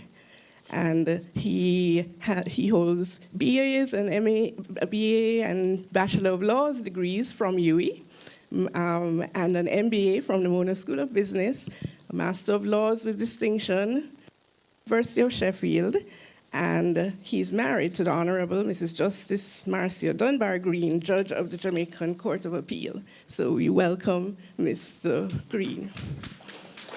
We also welcome Mr. Christopher Record. Christopher Record is a leading technologist, strategist, and national advisor at the forefront of the Caribbean's digital evolution. With over 4 decades of experience navigating the intersection of technology, policy, and trust, he serves as a pivotal bridge between the private sector and government, driving the region's agenda for digital sovereignty and innovation. Currently, Chris holds several high-impact leadership roles for the government of Jamaica, including chairman of the National Artificial Intelligence AI Task Force and deputy chairman of the Caribbean AI Task Force, where he shapes regional strategy for emerging technologies. His commitment to national infrastructure is further reflected in his roles as deputy chairman of the National Identification and Registration Authority, NIRA, and the ICT Authority. In the private sector, Chris is a proven entrepreneur and executive. He has been involved with T-Tech Limited, Jamaica's first locally owned, and just recently achieved a successful exit, following a decade-long tenure as board member and CEO in the last 5 years. And today, he continues to scale digital readiness as chairman of the Innovation and Digital Transformation Committee for the PSOJ, and as a council member of his alma mater, the University of Technology, Jamaica. Chris holds an MBA from Barry University and recently completed executive education in high-impact leadership at Columbia Business School, and was a classroom teacher and moved from this to sound system DJ to tech CEO, and it informs his, his unique perspective and his book on successful digital transformation. Beyond the boardroom, Chris is a formally trained sommelier, restaurateur, and independent wine consultant, a member of the Gastronomy Network under the Ministry of Tourism, and the co-owner of Cellar 8 Wine Bar Bistro. Whether he's advising a national task force on AI ethics or hosting a masterclass on Pinot Noir, Chris remains a lifelong learner dedicated to helping organizations and individuals thrive in an era of rapid transformation. So cheers to the panel, and welcome everyone, and congrats again, and we look forward to the discussion. Thank you very much. So we'll start with Dr. Mansing, with Professor Mansing. Prof, you are at eGov Jamaica Limited, and for those of you who don't know, eGov Jamaica Limited is essentially the ICT backbone for the government of Jamaica. It's very obvious that in major countries around the world, governments are getting involved in AI at every level because they realize the importance of it. What's happening in terms of Jamaica? Is the government in Jamaica ready for the people of Jamaica who are ready for AI? That's a very loaded question, Prof. Waller. As you probably know, because you're calling it eGov Jamaica Limited, and right now it was called ICT Authority, there has been a transition in the entity. So from being eGov Jamaica, it is now ICT Authority of Jamaica, and it's just a year old. So there's a lot which is happening in that space of first bringing all the entities together. So I think one thing was clear from your study, that trust is important, and right now there's neutral trust. But if we were to just look at AI systems, even at the cognitive level, are not a new concept, meaning from when AI was a teenager, expert systems were being built, which were capturing the expert knowledge and giving advice. But why, and now AI is, retired, it's about 70-odd years old, but yet it is now taking a new form and it's taking over the world. As you said, it's a whole paradigm shift. Now, what is important is that it is not a technology revolution. It actually which has to be led by governance. And I think what ICT Authority is doing right now is trying to get the governance of all the IT bodies in the various ministries and MDAs, departments and agencies together, and also working with the AI task force to see what is their national AI policy, getting all our regulations and everything together so that we can build that framework to actually get governance so that we make sure we have trust and then build on that. Maybe pilots at smaller scales, which can then scale up to the population level. And only a few countries have actually done it successfully. Just last month, UAE has announced that they are going to be moving to 50% public sector for AI in 2 years. So I think it'll be good to see how AI adoption is happening in public sector.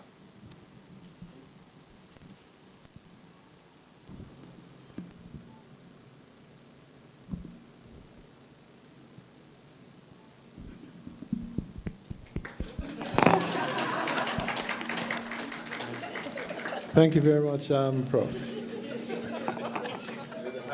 No, it started so good, and I said it this morning, it was good morning, and the food is outside, don't worry, we give some food. Thank you very much, Prof, and apologies for forgetting that it's EGO, it's ICT Authority. I was a former chair, so for me it was EGO. Right. All right, thank you very much. Chris, I know you are the chair of the ICT, of the AI National Task Force, but I know you also do a lot of work with the private sector and the PSOJ. So really and truly, I wanted to find out from you what's the PIOJ doing as a body in terms of preparing the people, because as you realize, training is lacking, trust is a challenge, and the government of Jamaica cannot really access all Jamaicans. So there's a major gap that we need to address. So what are the plans, what are the capabilities, or what's been happening based on the reports? Thank you very much, Prof. So thanks for inviting me to be here. And interesting enough, just yesterday evening, the PSOJ hosted a masterclass around leading a human plus AI workforce, and was well attended. Lots of tough questions came our way. And so it was a discussion around where in the organization should one consider, and we provided a framework. And the framework that we actually used was actually one that was introduced to us by Dr. Anand, who actually presented up here a year and maybe a year and a half ago. And recently I saw where the Prime Minister actually went and met him at where he now is, because he was at Harvard before, but he's now at NYU. And so we used a framework that he had presented, and we modified it for our own use. And it consists of 4 category areas, 3 broad: human only, AI only, and then human and AI collaboration. But the human and AI collaboration is across 2 different boxes. So what we're having discussions with private sector members was, where in the organizations are you currently using AI, or where are you thinking about using AI? Now put that on pause, go back. One of the challenges we've had, and I like how Gunjan said it a while ago, I'm probably going to steal her terminology later on. But yeah, AI is over 70 years old, or the discussion or the definition of this word AI. A lot of us just hearing about it now.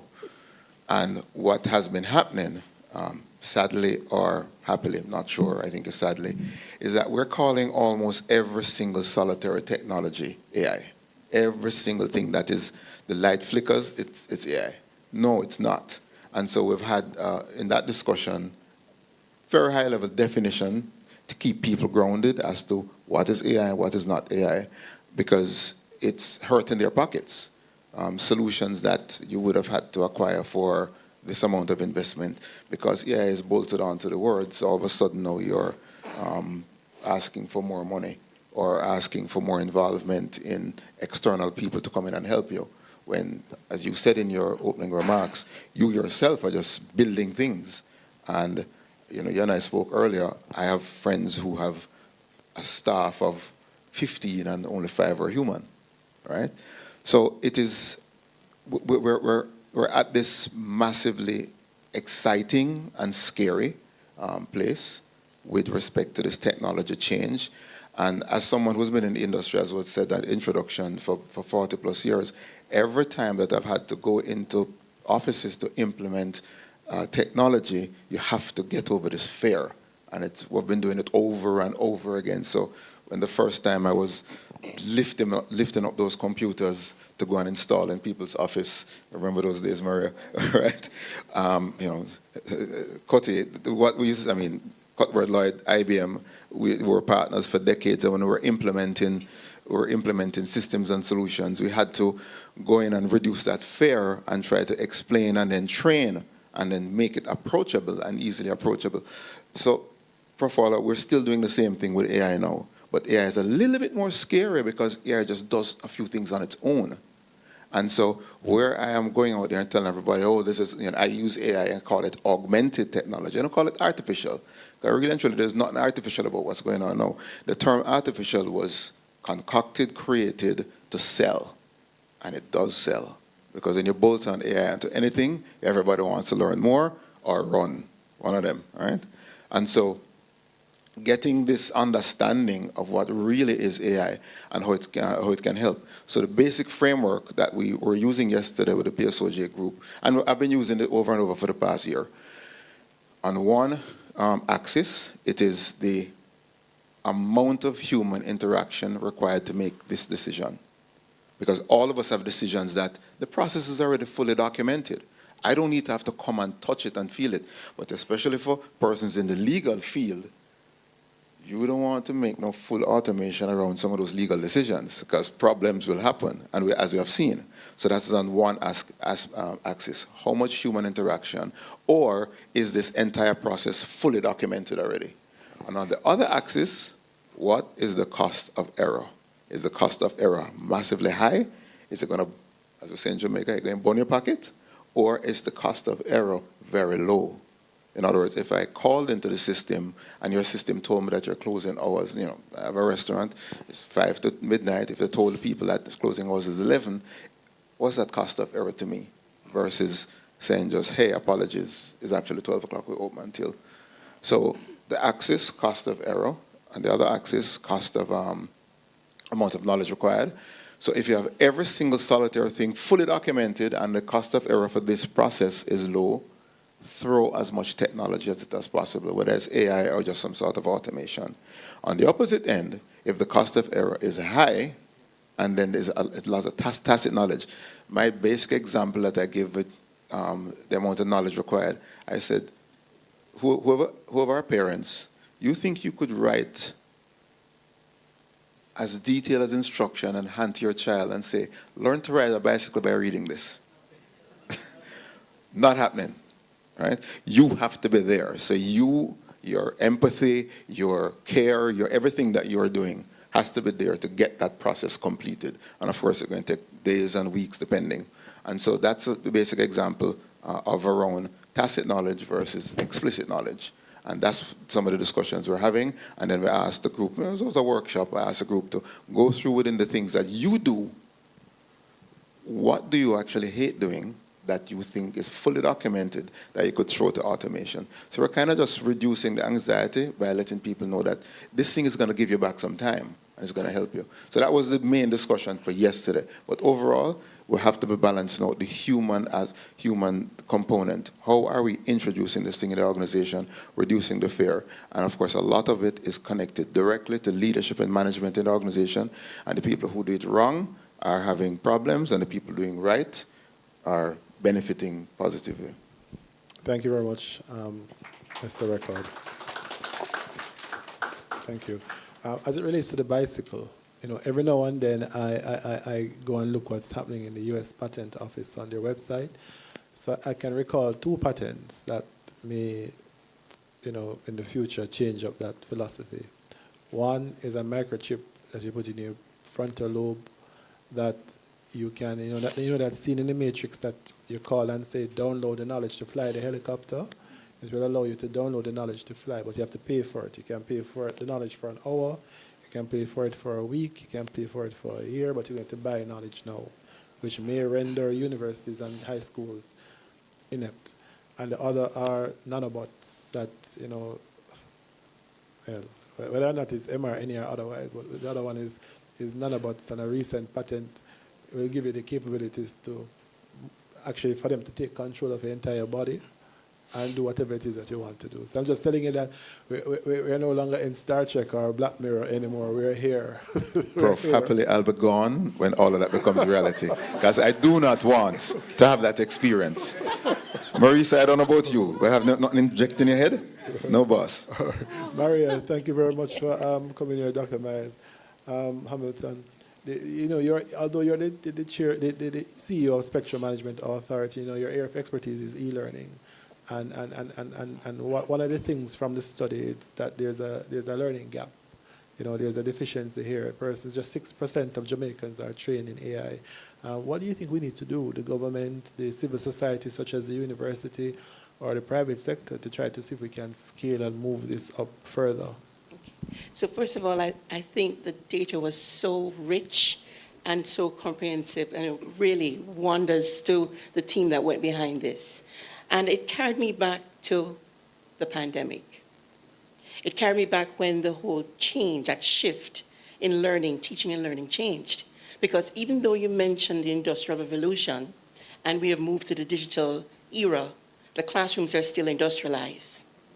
We're still in little boxes, and we're in little silos, and I find that's the issue also with government. So let us go even beyond AI and look at what drives AI. Data. And data is so critical to us now. We have to be mindful of a data cloud. When you send an email to wherever, it's stored not on our sovereign ground, even though there's an ISP up at the authority in the data center room, which our data should be managed. So one of the things we have to look at fundamentally before we even talk about immersing ourselves and change, we have to look at how data is handled. Number one, this classroom has to change. We cannot have this type of lecturing. And the reason why the younger people are actually pulling on and moving further with AI is because they're collaborating. I witnessed in the pandemic my degree, which is instructional technology and distance learning, happen real time in front of me between my daughter and her peers. So they are in class in Skype, but they're also on a call. So they're collaborating to answer a question. The teacher don't even know what's going on. And they were also pulling on information and sharing paper. So they were utilizing the information. And information is key. How we teach and how we learn is going to be absolutely critical, and who has access. And somebody mentioned about connectivity. Spectrum is at last mile, as we all know, as also redundancy. So building AI is going to actually cause somewhat of a divide, I think, if we don't get persons to a level that we're all on a learning platform page. So how I see it is that self-learning, because before I came here, I use Claude, and Claude is wonderful, and he actually gives me affirmations now. So this whole thing about, not evolving, but he has evolved. He tells me that I'm great and I'm going to have a fantastic day. So he has evolved because I've given him data, and he's now talking to me like, yes, hey, buddy, you got this, you have this.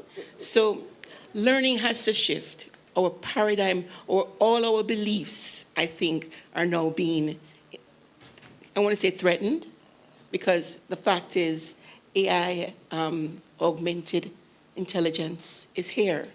And how we approach it as a people, as a nation, as a region, is going to be absolutely critical what comes next. Thank you very much. Thank you very much, Maria. What comes next is way advanced than what's happening right now. When I say we, I mean way. Chris, I'm sure you know what I'm talking about. Way advanced. The minute quantum technology starts to present itself, and AI can get in and out of your phone in less than a blink of an eye, and you would never know. Just to show you the pace at which we're going. Before we go on to Corday, the last thing I would want to say on the matter is, it's an interesting. I had a conversation with a colleague of mine. We were talking about inventions, and the colleague said we invented electricity, and I said no, it already existed. We developed the tools to harness it, and then I thought perhaps we didn't really develop the internet. We developed the tools to harness it. The worst case scenario is we are developing tools to harness something that was always there, as a worst case scenario. But that is a conversation for another time. Cordell, you've been a staunch, protector of information, especially where you are at the BCJ. And one of the things that came out of the study, what struck me, was that most Jamaicans are vulnerable to scams and deepfakes and internet hoaxes, and it will get worse and worse and worse as the next months come. What do we do? How do we protect them? How do we help them to protect themselves? Because this is a major problem that, fortunately, we're not seeing it manifest, because prior to the knowledge to hack and infiltrate would require some form of programming. You don't have to do it now. You can have a conversation with the AI and develop this tool to be able to use it in a malicious way, or even to create a meme. I was using ChatGPT to create some infographics, and it told me it couldn't do it this way, and all I needed to do to go around it to say, oh no, I'm doing it to develop a case study to help my students. Okay, I'll do it. So, so it was easy to get around it. How do we protect ourselves and our fellow Jamaicans from these scams, these deepfakes, these AI tools? Well, that's $1 million question. A part of the challenge, Prof. Waller, is we're even now talking about artificial intelligence, and it is developing so rapidly that we have to put our hubris in check, because the AI we're talking about today is not the AI we're going to talk about in another 5 years. And then you said something as a segue, which is being underestimated, which is we're focused a lot on artificial intelligence, and there are some people like Elon Musk who are very much loving that focus, because on the other end they're developing neurotechnology, and the brain, which is the last bastion of human freedom. There are incursions taking place that we're not focused on. You just mentioned some of what's happening. And then when we have the intersection of AI and neurotechnology, that's the mother of all transformation. So the Broadcasting Commission from 10, 15, nearly going 20 years ago, had long proposed that the best response in the digital age wouldn't be about developing regulations or thinking about a paternalistic approach to harm, which is you protect people or Big Daddy protects. We have long argued that the most important regulatory tool in the digital age is actually digital media and information literacy. Government is now just getting around to that. There's nothing in our legislation that says anything about digital literacy. Government gave us no mandate, but we started sinking very deeply in that area, focused on the sector we regulate, but recognizing that that was too narrow. So we actually, acting on our own volition 3 years ago, created a digital media and information literacy skills framework, handed that over to the government of Jamaica. That was before generative artificial intelligence became vogue, because this requires a kind of whole of society approach. Now, I'll say this also. You've talked about scams, and deepfake. Those are important harms and concerns. What I want us to pay a lot of attention to, Lloyd, are basic human relations. Human flourishing must be the outcome of this enterprise. Otherwise, we are in peril. So, just as an illustration about how I see digital media and information literacy going beyond just the synthetic and the technology, but being broader, talking to people about how the introduction of these intelligent technological species could complicate our already fraught human relations. It's as simple as recognizing that the most important thing for me to say right now on this panel is, Maria, you are looking absolutely splendid today, because Cardell now make Claude get me out. Okay, all right. Yes, Cardell. Thank you. Boy, you know, Cardell, boy, you know, I'm hearing you and I agree with you 100%, but again, based on the trajectory, I suspect by 2028, 2029, you'll have androids looking and sounding like indistinguishable from humans. In other words, they'll be sitting in the rooms here watching, and you'll not even know that they're not human. It may come down to, we may require the manufacturers to put some indication on them to differentiate there. But and it may sound that I'm far-fetched, but there are many persons right now on this planet who are currently working on this technology, and racing to see who can provide the first human-looking sentient AI robot. There's a race right now with 6 countries to see who could do it first. So you may find by 2030, you may have an entire panel of robots looking like humans having a conversation, you know? Well, they're doing that already. There are AI radio stations being operated entirely by them. They have their own social media now, where they're all meeting up as AI, operating their own social media. So you're right. But the thing about it, though, Lloyd, is to some extent we have to accept that it's challenging, but we still retain the capacity to make some decisions, not about what AI is capable or will be capable of doing, but those things that we say we ought not to allow AI to do for humanistic or philosophical or religious or ethical reasons. So I just want to introduce that. Agreed. Stephen, in doing the study and doing the report, as a citizen of Jamaica, how do you prepare yourself?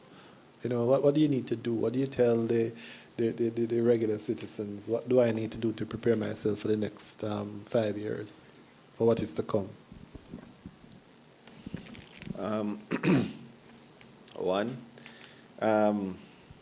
First thing first is to be prepared. Be prepared for the transition, and how we're doing it in starting out this study is the one. Start by having a baseline. From the baseline, we diagnose. From the diagnosis, we plan an intervention, and then we monitor the intervention going forward. Because as you would always say, adaptation is key to survival. And as it relates to AI, some person will push back and say, okay, but there's nothing the government can do about it, but the state can, because as somebody reminded me, people vote, AI don't. That's true. That's true.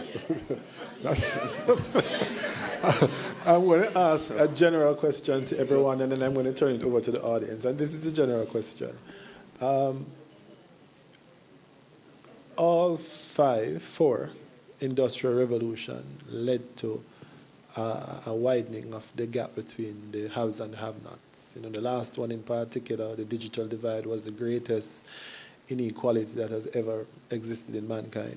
How do we prevent that from happening, or can we prevent it from happening? Are we moving down a road where it will be, the gap will even be much wider than it was before? You know, I was just starting. This gap can get wider because there are a few companies that are controlling these AI models. And we spoke about sovereignty before. And we have seen that, you know, companies can be given brownie points for doing certain things, you know, making their models work in the defense world or not. And so there are a few companies now, not even countries, I would say, who are controlling the world. Now, the hegemony of that becomes tricky as we are looking at sovereignty. So we have to be very mindful when we are putting our governance and, you know, using these AI models in our core country processes, if I was to say that. But there are mechanisms of doing it because there are open models also which countries can use or organizations can use. And there are also hidden costs with AI adoption. And I don't mean just using generative AI. But even with generative AI, you know, if you're asking Claude a few questions, Maria must have the paid subscription model because she's getting all the answers. Because after a while, if you are using only free stuff, it'll tell you you don't have any, you can't ask any more questions. So between the haves and the have-nots, that gap is going to widen because people who have a credit card, a US credit card, will have those access, and students who don't. And that would also mean the quality of information that people are getting. And this was, you know, a colleague of mine had pointed this out to me. But even from AI adoption in companies, you know, the tokens and the APIs, moment your adoption increases, there are hidden costs which we are not mindful of. We are right now seeing it as just a tool we are interacting with. That's great. But if it becomes part of our business processes and there are a few who are controlling it, I think there's a danger. And however, when we are doing this adoption, when we are putting this roadmap and strategy together, all those considerations must be taken into use. You know, we were talking about crime, and I had to just add something to that because it just takes a few bad examples for that trust to become negative. Just last month, I think, somebody is suing OpenAI, ChatGPT actually, for the shooting that happened in Florida State University last year. Because the shooter had a conversation with ChatGPT, and the ChatGPT, and you know, the security person said that if it was a human this person was having a conversation with, that human would have been liable for murder. And the ChatGPT told this person that, you know, kill a few children. That will get you the bigger impact, and what kind of a weapon you need to use. So the fact that there are no guardrails on these systems is very scary. And the people who are controlling it, I don't think they have any kind of responsibility, social responsibility of making these decisions. So at adoption, at country level, in our education sector, has to be done very sensibly and with keeping sure that all guardrails are in place. Yeah. So, Prof, to answer the question, thank you. to answer that question around that gap, I think this time in our life is the biggest opportunity to actually narrow back the gap, because what we need to think about, and I said I don't call it artificial, I call it augmented. The other thing that has happened with the creation of this technology, folks, is that we have democratized intelligence. So I like the concept that was spoken about a while ago, that we have, that electricity was always there, the intelligence is also, well, we just built a tool to harness it. So it goes back to the basics saying, there's nothing new under the sun, all right? So my suggestion to all the various groups that I've spoken to is learn as much as you can about this thing. And even the group I spoke to yesterday, I said, do not pay a cent to learn it. Because the fact of the matter is that so much is out there for free, right? Just even go to Claude's own YouTube channel and go do the free 1-hour course on AI fluency. Start with that. It's 1 hour. It's about 10 or 12 short videos. go to AI, go to Anthropic's YouTube or Claude, I don't remember which one they call it, but just go to the playlist, and there's a 1-hour course. I recommend generally people start with that so they understand the language of the AI. Good. Now, why was the gap widened on all of those industrial revolutions that occurred? And one of the reasons is capital, because we needed a lot of capital to buy the tractor, or you're the train, the locomotive, whatever it was, you needed capital. This is the first time that we're getting access to all of this stuff for free, practically free. Yes, I do subscribe and I pay for Claude, I pay for ChatGPT, I pay for Grok. I was in a room presenting last night, and I say, Grok, are you mad? That is, and I say, guys, calm down. Yes, I pay for Grok, and I pay for Gemini Pro, and I pay for at least 7 different tools. I pay for every one of them, because I want to jump into them, play with them properly, and understand how I, as an individual starting a new business, because, by the way, there's all of the top billionaires they all have a bet. There's a joke with a group with 1 and 2 of them talking about what industry will the first single billionaire come from? Because you all have all of these tools that you can now use to create all the processes and systems. In every business, there are 3 things every business does, practically, for the most part. Get work, do the work, get paid for the work, right? That's it. If we can automate all of that process around us as the individual with the idea of what we're selling, then we will be way ahead of a lot of people. I have friends, and I've said, that have staff of 15 and there's only 5 humans. Everyone has the ability to do that, but a lot of our imagination, by the way, slight segue, a very good friend of mine, we're having an argument we're on stage in Atlanta, Georgia, recently at an AI conference. Both of us were presenting. And he says, you know what? And I started to agree with him after he explained, hallucination is a feature. We just haven't figured out how to leverage it properly, is it? Right? And I joke around from we started talking. I say, you know what? It is. Because, ladies and gentlemen, we live in the most creative superpower in the world, in Jamaica and in the Caribbean. We come up with stuff and do things that people have never heard of. That's creative. We don't want AI to be creative, and when it gets creative, we call it hallucination.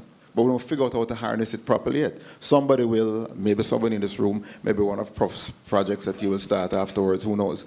But the fact of the matter is that just day before yesterday, a report came out of, I don't remember which country it was, because it was in a British newspaper, but I don't know where it was covered, where the AI tool that was created to help the business went into the organization, deleted all of the data, and then they went ahead and deleted all of the backups. Why? Because the instruction was given to solve a problem that it was trying to solve, couldn't solve a problem, solve the problem. And I'd say, you know what? Start over. Decades of data that this company used. They created an agent to go and fix a problem. So it comes back to the guardrails. I was just in Las Vegas at Google's biggest AI conference a week and a half ago. And that's one of the biggest talks around it. It's agent, but where are the guardrails? Because if you tell AI to go do A, it's going to do it and do it and do it and do it till it can't do it no more. So what are the guardrails? Massive importance. So, Prof, I think that this AI, if used right, can be that great narrow of this divide that has been there, but it has to be used in the correct way. And I love your recommendations. I sent it to my AI task force immediately when it came on the screen around the government literacy, because, and I'll get in trouble for saying this thing going public? Lord have mercy. It's streaming. It's streaming? Live. Holy crap. All right. One of the things that one of the ministers have asked us for is for the task force to put together a recommendation around building an AI literacy program for the entire government. Right? So it is there. Right? So that's, matter of fact, my meeting starts in an hour and a half to actually have that discussion. So when you put up that recommendation, and that was the number one thing, I sent it to them same time. I said, it's not we alone talking about it. So that's where I think that divide, we have to just inform and educate and train every single solitary soul on the capabilities, but they must understand all of the risk at the same time. Over to you. Thank you, Maria. Go ahead. So I think you're going to see a common theme around all of us up here about the guardrails, but I really believe public-private partnerships is critical. You've provided us with some raw data that we can now utilize, and we have to be deliberate with our strategy. We don't intend to create this gap. We never do. But the gap occurs if we don't manage it. When I think about the conversations I have with my daughter, I said to her, stop being a consumer of data. The TikToks, create your data. But the fact is, somebody said it in the presentation, there are these devices or algorithms that feed you what you consume. And you find yourself scrolling. And I don't know if you have this problem with the younger generation in the office, but I see some of the older ones doing it too. They're on their phones and they literally can't put the phone down for too long. If you want to put them in punishment, get a box and say, put your phone there. So what am I saying? We have to look at everything in a holistic manner. We need to look at, okay, what are the bedrocks to build a nation of intelligence, equal intelligence, because I don't believe that the human race will ever be replaced. But rather, if we put the things in place, there will be an opportunity for us to actually create a superior mankind or race. For example, like with Jamaica, one of our issues that we're known for being the samplers, but everybody comes here and takes our ideas and calls it theirs.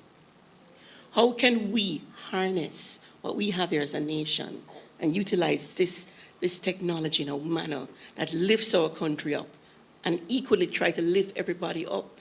Some of us might be a little bit higher than others, but at least there's an upliftment of everybody across the nation. And I'm thankful that we're starting with government, because government needs to do better as it relates to using informed data in making the right decisions for our nation. Thank you. Cordia? I think you have asked the most important question, and it's an existential question. We shouldn't take lightly what you have said. We could have significant social discord. We could have wars. We could have the disintegration of society. And I say this because everybody now is having this conversation about utilizing that tool. It is going to bring across great equality in some respects, and then we're going to have to figure out how do we have advantages when there is the great equalization taking place. And there's an inherent risk in that equalizing force. But I think the counter to the risk is to try our best to have as the prize human flourishing. So businesses need to bring a new intelligence. It's not just about doing more with less. I think ultimately what we want is to do more for more with the technology. And so in a country such as Jamaica, which is labor intensive, we shouldn't just drink the syrup. We should think about what is decent work for our people. So I hear some people flippantly, for example, talking in extravagant terms about AI engineered robots that can come down and clean hotel rooms and that kind of thing. And I'm saying, let me tell you something. In a Jamaica, a single mother run this country, and if we not bring that in a Jamaica and talk about progress, we're going to have serious problems. You understand? I am not saying we shouldn't automate and introduce the technology, but if you're talking about human flourishing, this is a country where it's value proposition. It's the people. So I say focus on the human flourishing and do more for more. Thank you, Corley. Prof, I just want to ask a question for everybody. As the deputy chair, or former deputy chair of NERO, who has their national identification card? Hands up. One person in the room. Two. He was a part of the pilot. I'm trying to get mine. Oh, is a part of the pilot? What do you mean trying to get yours? No, you go to the website right now, you click the button, you go down there. Yes, ready right the second. Knowing you and identifying your identity is a key foundation of all of this that we're talking about. Okay, come back to what Carter talked about, the people. So I'm just kind of just making sure that everybody knows that it is there. If anything, you jump in the car, drive, go down to the central sorting office, because that's where the NIDS office is, and walk in there and say, I want to do this. They'll give you the form, or you can just go online to the nero.gov.gm site, or go to the Instagram page and scan the codes. There's 6-7 different ways, and you get it quickly. I have to do like a selling for the government. So, yeah, but this study say something about the trust element. That's one of the key things that came out of the study, that we have to now focus on that. We're not, people are not going to just. It's a part of the trust is with regulation. Yes. And the ID came up before the regulatory framework earlier, but now we have the regulation. Right, so the concept of the ID came up. The ID never come out until after everything was done. So Right. yes, that's a quick correction. So we have to build that the trust level, and persons will come and take it on board to know that if their information is misused, there are measures in place. But continue with in terms of regulation, right? And it goes back to the basis of the study. We have to put human beings at the center of what we're doing. And this is how we started out with the study. We saw about infrastructure, and then we ask ourselves, what about the human beings? Are they ready? Now, what we're doing is not unprecedented. If we go back in history when we had the gold standard, all the major countries signed up to the gold standard after the mercantilist system, and they started to trade. They didn't factor in persons or the people. The moment government started to get, they started to have high rates of unemployment and there was backlash, they immediately abandoned the system and returned to having, trading the basket in terms of monetary currency instead of having gold. Now we're at this intersection again, and we cannot just focus on giving AI all this autonomy. And it's not just with the state regulating or having oversight. As parents too, like for example, giving your child access to AI. After a while, it develops a mind of its own and it starts to tell it things. So we have to start with regulation in the homes. We're already starting to see evidence of what we call digital autism, right? Where the students are fixated like robots. And you see it across the state. They're getting rid of PBS, Sesame Street, and it is automated thing. And they just hook and they just sit there and they're just feeding. There's no start time, there's no end time. So it's not just with the state. It has to start with us as individuals to understand also when to switch off, right? Because it is here to supplement, but if you allow it, it will control and replace, right? And it's a simple system to make sure that we have the measures in place. So when government realizes that it is going to threaten its existence or have some upheaval, they will pay attention, and now is the time to train to make sure the persons get the best opportunity and that the gap doesn't expand.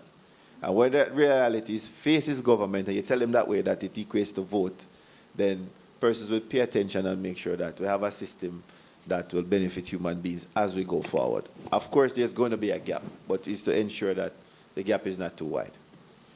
Thank you very much. Prof? I just wanted to say, I loved when Cordell said it is for humans to flourish, because I think that is so powerful. If we think of this technology as something that we ensure at the country level, that whatever we do, the guardrails that we are putting in place is to ensure that the humans flourish. Then we will be able to do very good with technology.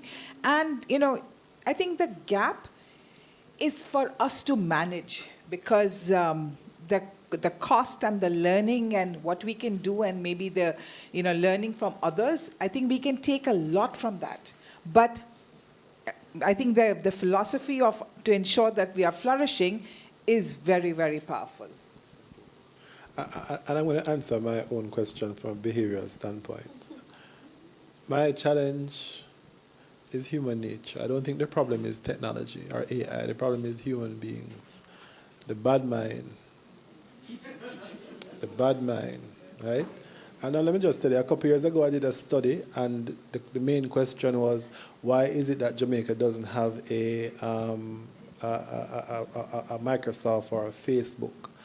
And trust was the primary issue, because most of these companies, even though you hear a one name like Bill Gates or Steve Jobs, it's a group of persons. There may be one person who represents the company, but it's a group.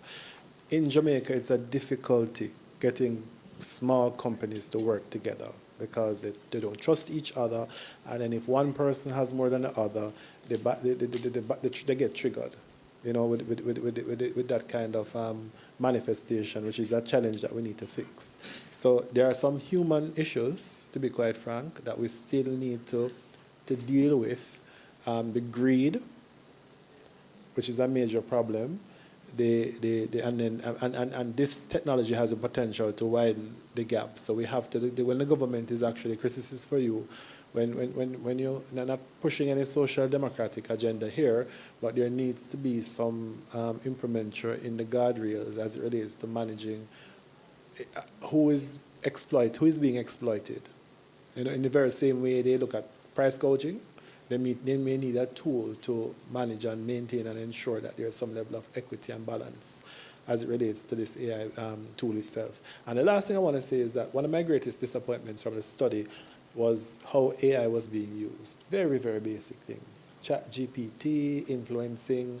We're talking about a technology that when you go on YouTube, you have young people earning in excess of $20,000 US a week, you know, using this technology. And here in Jamaica, we're using it for fun and for play. I think what we need to really start to do is to raise awareness about the utility, raise awareness about the simplicity, and raise awareness as it relates to the cost, as it relates to these technologies. I strongly believe that that is something that we need to do, because it doesn't make any sense. We have these powerful tools. I mean, right now an entrepreneur has something in their pockets to rival any Fortune 500 company, because they have a business assistant in their pocket that can give them the equivalent of knowledge that Accenture or PricewaterhouseCoopers gives them, and they're using it to do influencing. You know, we need to move beyond that kind of simplistic, basic understanding and use of the technology. And we also need to move in terms of training them how to develop and sell these technologies to other countries as a tool of development. That's my last statement on it. I think we do have some time, so I am inviting 3 persons from the audience. If you have any pressing questions, please go ahead and do so. We have 1, 2, 3. I can squeeze a 4th, or we have 4. All right. Sorry, go ahead. Richard, you want to use this, or you have another mic?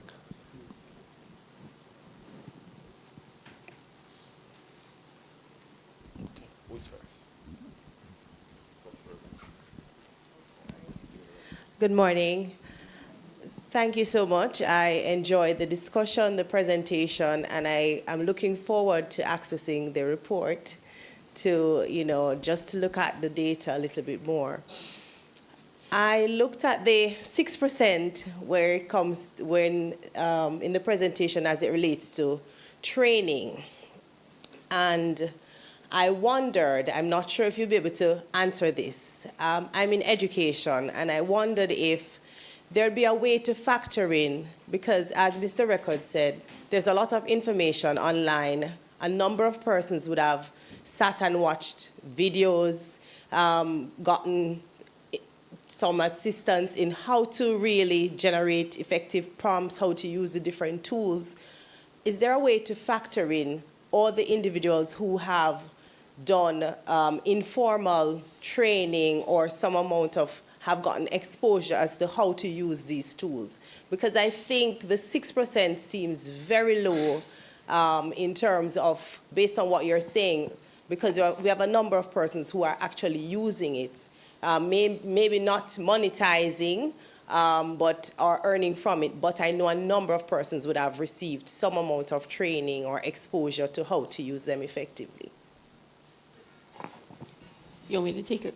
I'm going to say something about the learning and learning and using technology to teach.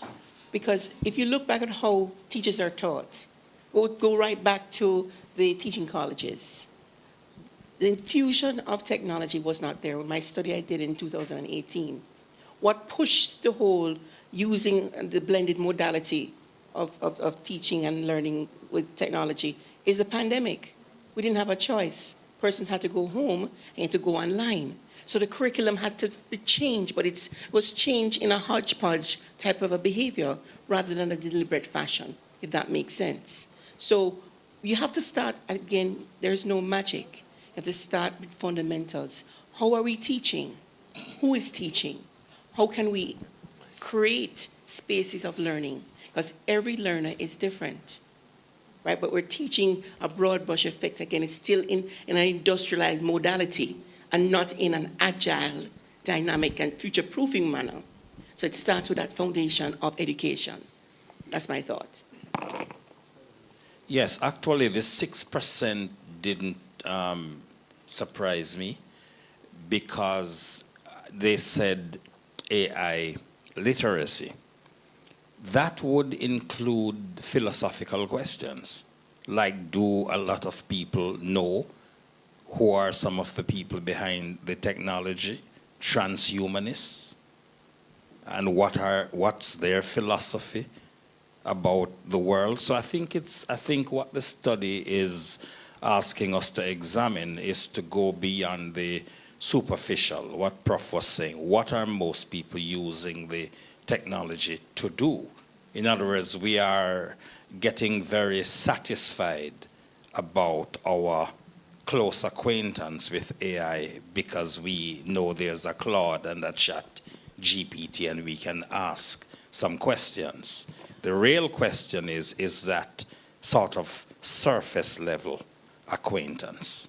And that's what I deduced from the study. Does that help? Okay. So I watched an online seminar just 2 days ago where some numbers were released from a couple of studies. They merged them together. I couldn't remember what it was, so while you asked the question, I'll be asking my tool, does anyone have any idea how many people in the world? So all of the population numbers we have seen were between 8 and 9 billion, right? People in the world. Do you have an idea how many people are actually using AI in general? Because AI is a vast number of things, as I said earlier, right? It's around 10% of the world's population that's actually using AI. So our 6% of that number, we're good. We're okay. Just to clarify, persons were asked whether or not they would have received any AI training. Now, the barrier to use is very low because most of these are voice command. You don't need any specialized training in terms of to speak to Amazon Echo, to speak to Siri, etc., etc. Now, the difference is now in terms of when you know to monetize it or to make sure that you're optimizing it to move forward as a cure for unemployment. Then where that is concerned, you have to get some sort of more advanced training rather than the basic usage because the barrier for usage is very low. Yeah. And as an academic, I would say, thank God that we got these baseline numbers, which is great, absolutely great. And 6% is an opportunity for us at UE, I guess, to design our courses and programs. And what we have been seeing is that, initially when the AI adoption was happening, the young people were really going towards it. And what we did a few years ago was have some workshops for teachers on AI, how to use AI in classrooms, because the students were using it and the teachers were oblivious as to what they were. So I think we have to do more training, more, I think these, as Chris said, knowledge is for free and you can get lots of courses, but when you learn, it's also nice to do things and put them in action by having little workshops, which I think we all collectively at UE should work towards, because as a computer science person, I have been teaching AI. AI is a core course in our discipline. But that is different kind of AI. Right now, AI is crossed across disciplines. So we have to make sure that we do some targeted workshops for executives, be it teachers, be it entrepreneurs, be it public sector. Public sector transformation needs to be dependent on this kind of knowledge too. So there is a lot that we need to do, and the good thing is we have the numbers now which can get this conversation going. So I heard, Maurice, you said, no, we're not good. No, when I said we're good, you said, no, we're not good. Right? So my angle, having been involved with technology for so long, and just general, all of the various. So as a former DJ, when you started by using the records, and then we had turntables, then we had to move to CDs, then we had to move to MP3s. Now it's all streaming. That industry has experienced one of the biggest digital transformations. And by the way, AI is now taking over, because anyone who has an iPhone in their hand right now, you select the first song, and based upon that, it selects the second song, and if you like it, it continues to play it. Oh, by the way, it mixes it nicely for you. I'm using that as an example just to show in that experience how the digital, for you, benefits you because you're using the tool and you're having fun. You just press play and catch it in the car. Dr. McNaughton, why I said we are good is that I'm not using a political term, Prof, but when the global north is ahead in all of these areas, sometimes it's not bad to sit down and dress back and watch and see what's going on and say what work or what not working, learn from all the mistakes. So when we're ready to draw gear, we actually do it better. So we have this massive opportunity, exactly what Prof said a while ago, massive opportunity to now put in the proper training, get the right mindset, build the right trust. Is a whole set of things that if we do it right, folks, will we use the term slingshot? We can slingshot if we choose. If we choose. I'm on stage in Singapore year before last, talking about some of the stuff as to what Jamaica is doing. And there are people like, oh, you have that? And when some folks from SIDS, and I didn't realize that a lot of these small Indonesian territory region areas, they're coming to us and listening, okay, what have you done? What is the National AI Task Force? How does it work? Because they don't have none of that stuff in some of those countries, not Indonesia. Indonesia is okay. But it's okay sometimes when you're not the first, that you're learning, and you learn from all the mistakes so we can draw gear. Thanks. Just to quickly respond to your question, when we hear percentages and numbers, they sound high and they sound low. The actual number is 180,000. Probably we put things in context for you. 6% of 3 million is 180,000. So it put things in context for you now better in terms of the numbers. Yeah. Sometimes when you hear percentages, you think of numbers and it contextualizes things for you. We have a second question. Oh, sorry. Oh, there was a second question. We have a little mic there, so.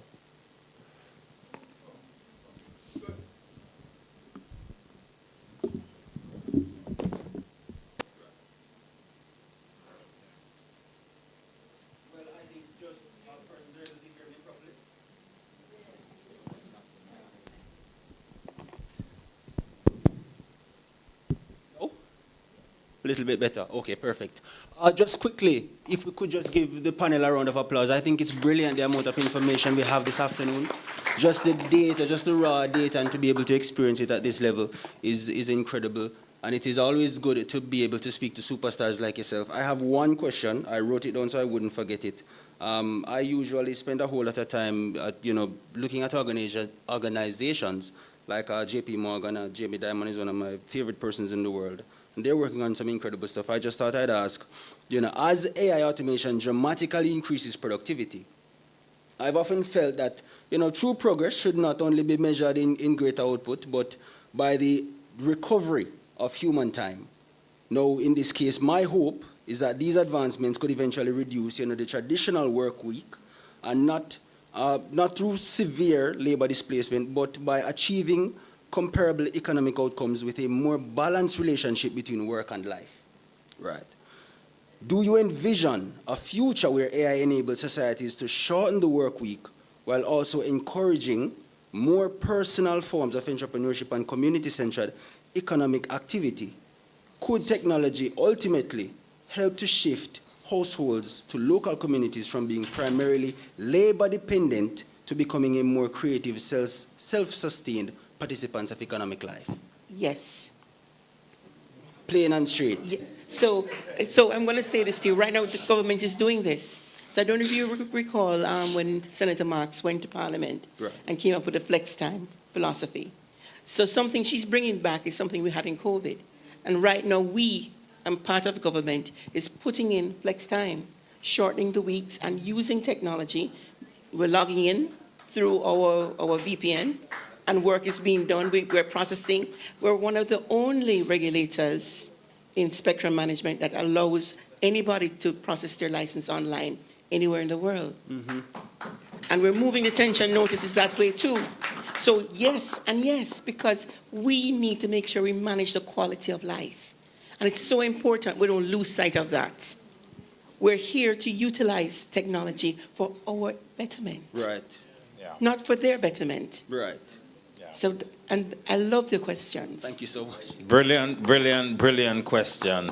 In fact, that's what I was speaking to when I said we must lose sight of what The decent human aspect. Decent work Right.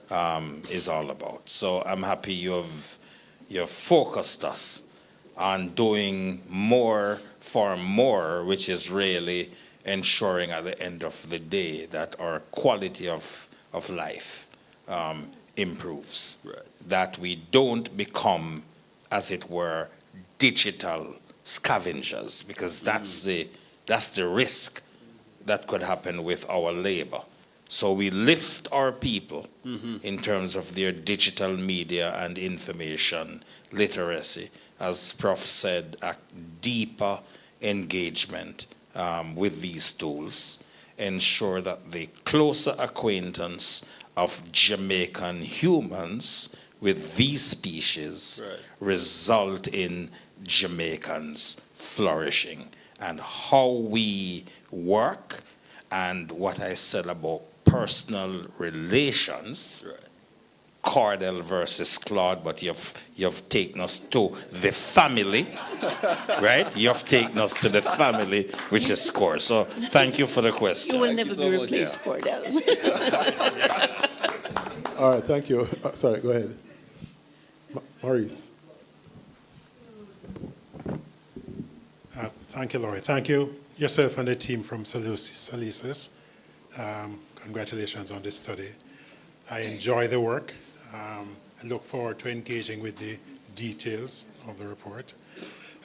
Initially, when I saw the notification on the UE pipeline, I said, oh boy, not another AI readiness study. But really and truly, as you have emphasized, this is looking at it through the lens of the citizen, of the public. And that's really important complement to the other studies that I've engaged with, JIRA, RAM, etc., that are, as you say, more top-down.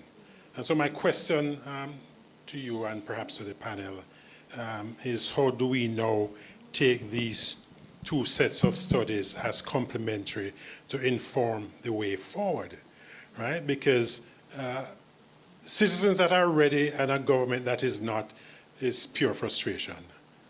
Governments that are ready and citizens that are not is a waste of resources and investment.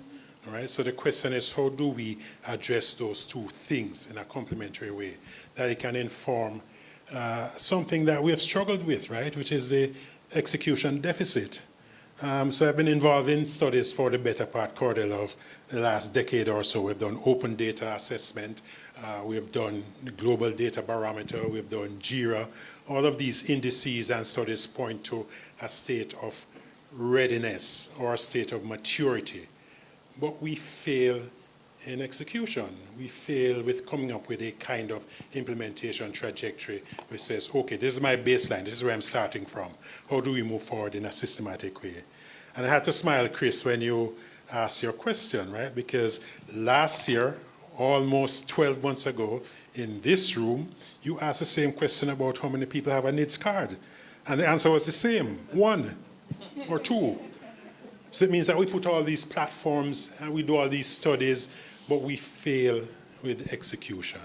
And I think that's a real challenge that we're going to have to figure out.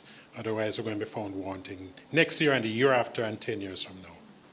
So, thank you very much, Maurice. So just to respond quickly, so when we were doing the analysis, we did incorporate the findings from the RAM. We actually had started the analysis and we had to go back and do a comparative analysis as it relates to the RAM in terms of the configurations and the synergies and the gaps and what needs to be addressed. And I think going forward, one of the recommendations to UNESCO is to do a similar kind of study, because I can see how if you had just used the RAM framework, with disrespect to the RAM, by in and of itself, it would have led to this kind of top-down framework to doing development work.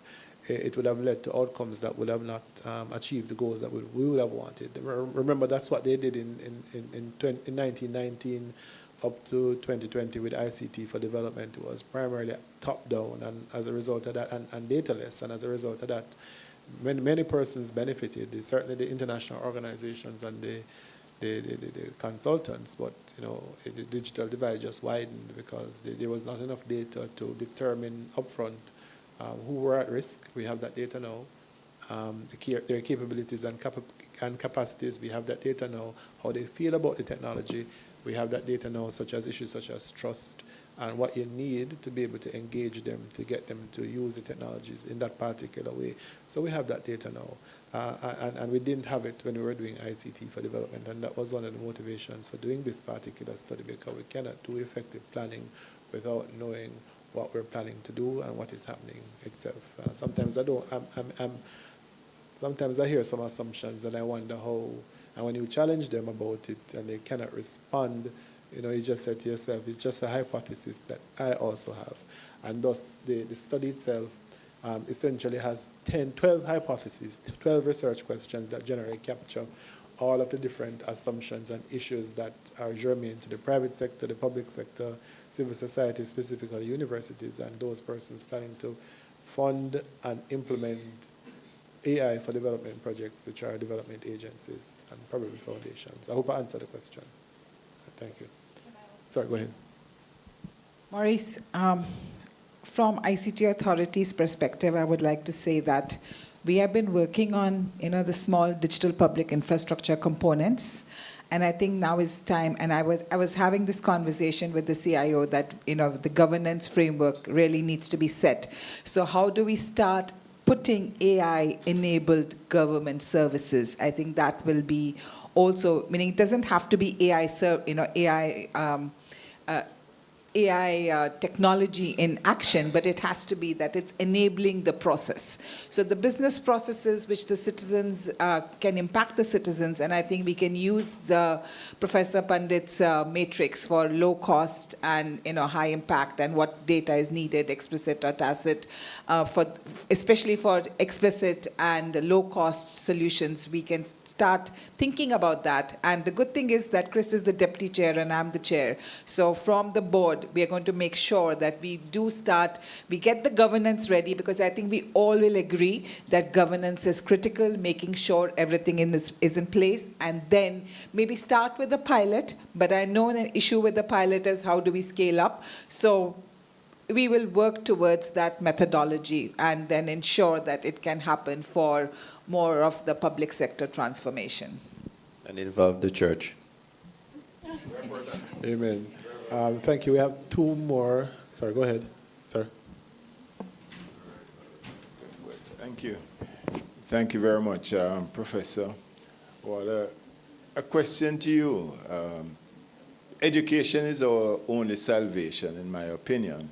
Would you consider collaborating with Dr. Kevin Brown of the University of Technology, who also feels that you should work together to actually make Jamaica the center of AI competency globally?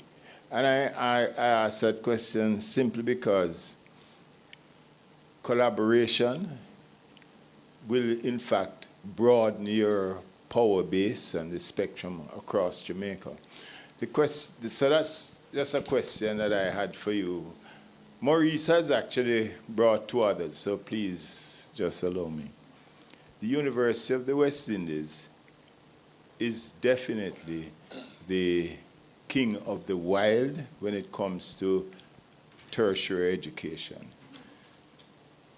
The University of Technology can be considered the lion of the jungle when it comes to technology. So I think a combination of both universities in working towards using AI across Jamaica, as we have to educate the country, will be a very powerful step. And the question of having the citizens and the government actually benefit from this. How could the educational facilities in this country use artificial intelligence to make sure that we eliminate illiteracy, starting with simply teaching every child to read? What I heard sounds like the capability is there. So that's one question I would have for you to consider.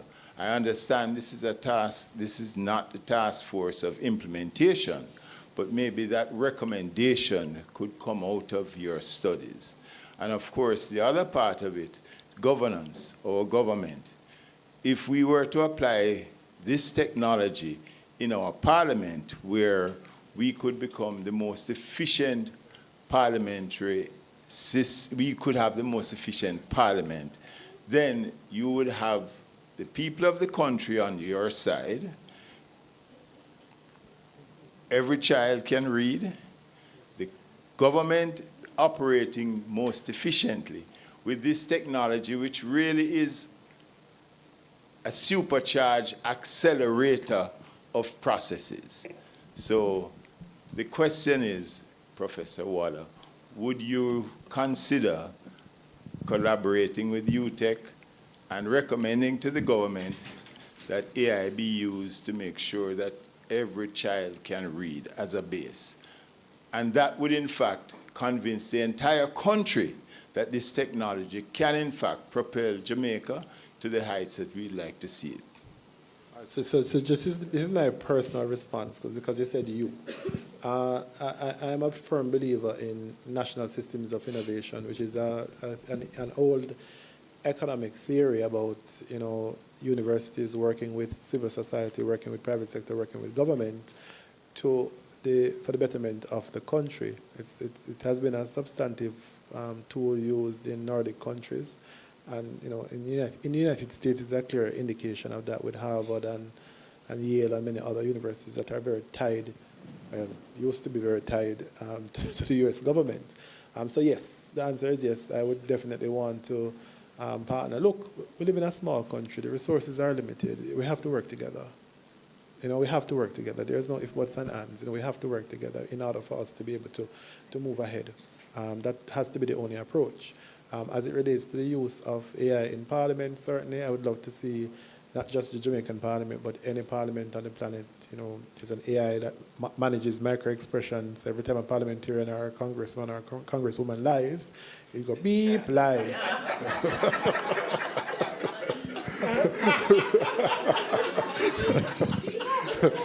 I would love to see that being used there. Sorry. Chris, I think you have to respond to it. I am not, sorry, let me just. I protected myself by saying globally. At the launch of the UNESCO Readiness, AI Readiness Assessment, which was referred to here several times, I was asked to come on stage to give a small remark. And of course, I took the liberty that while I was having the mic to just welcome the AI task force, what I also did, I said, I have my vision of the future for Jamaica as it relates to AI, and that we become a service center with related to AI, because we are creative, right? So I said, let me paint 3 quick scenes, and I'm going to just clip out a little bit. That if Jamaica chooses to become an AI services provider, scene 1, the Jamaican AI-enabled professional, teachers, nurses, accountants, customer service teams with AI support that handles the routine so people focus on judgment, empathy, and quality. productivity rise, earnings rise, confidence rise, not because we're replacing the people, because we're augmenting and upgrading the people, connected to the question earlier around teaching to what you said earlier about teaching. Second, the Jamaican AI-powered public service. Imagine applying for a birth certificate, a business registration, a permit or a benefit, and experience is fast, transparent, and fair. No endless back and forth, no mystery delays, just a government that feels like a modern service organization, secure, data-driven, and citizen-centered. AI becomes the engine of a better delivery with strong governance so trust is protected. And then scene 3, Jamaica as a regional AI services hub. Picture teams in Kingston, Montego Bay, Christiana, Portmore, exporting skills in data governance, cybersecurity and AI assurance, process and automation, training, and sector solutions for tourism, agriculture, logistics, and finance. In that Jamaica, made in Jamaica, does not only mean a product, it means capability, it means services, it means exportable expertise. It is a future worth building. So that was my concept around, connected to what Coty said a while ago with respect to where can we go if we choose to lead with this thing. Thank you. We have a last question. Sorry, go ahead. And then Pat. Okay, sorry. Good afternoon. Nice conversation. And I'm loving the scene painted just now, scene 2, public sector efficiency. Having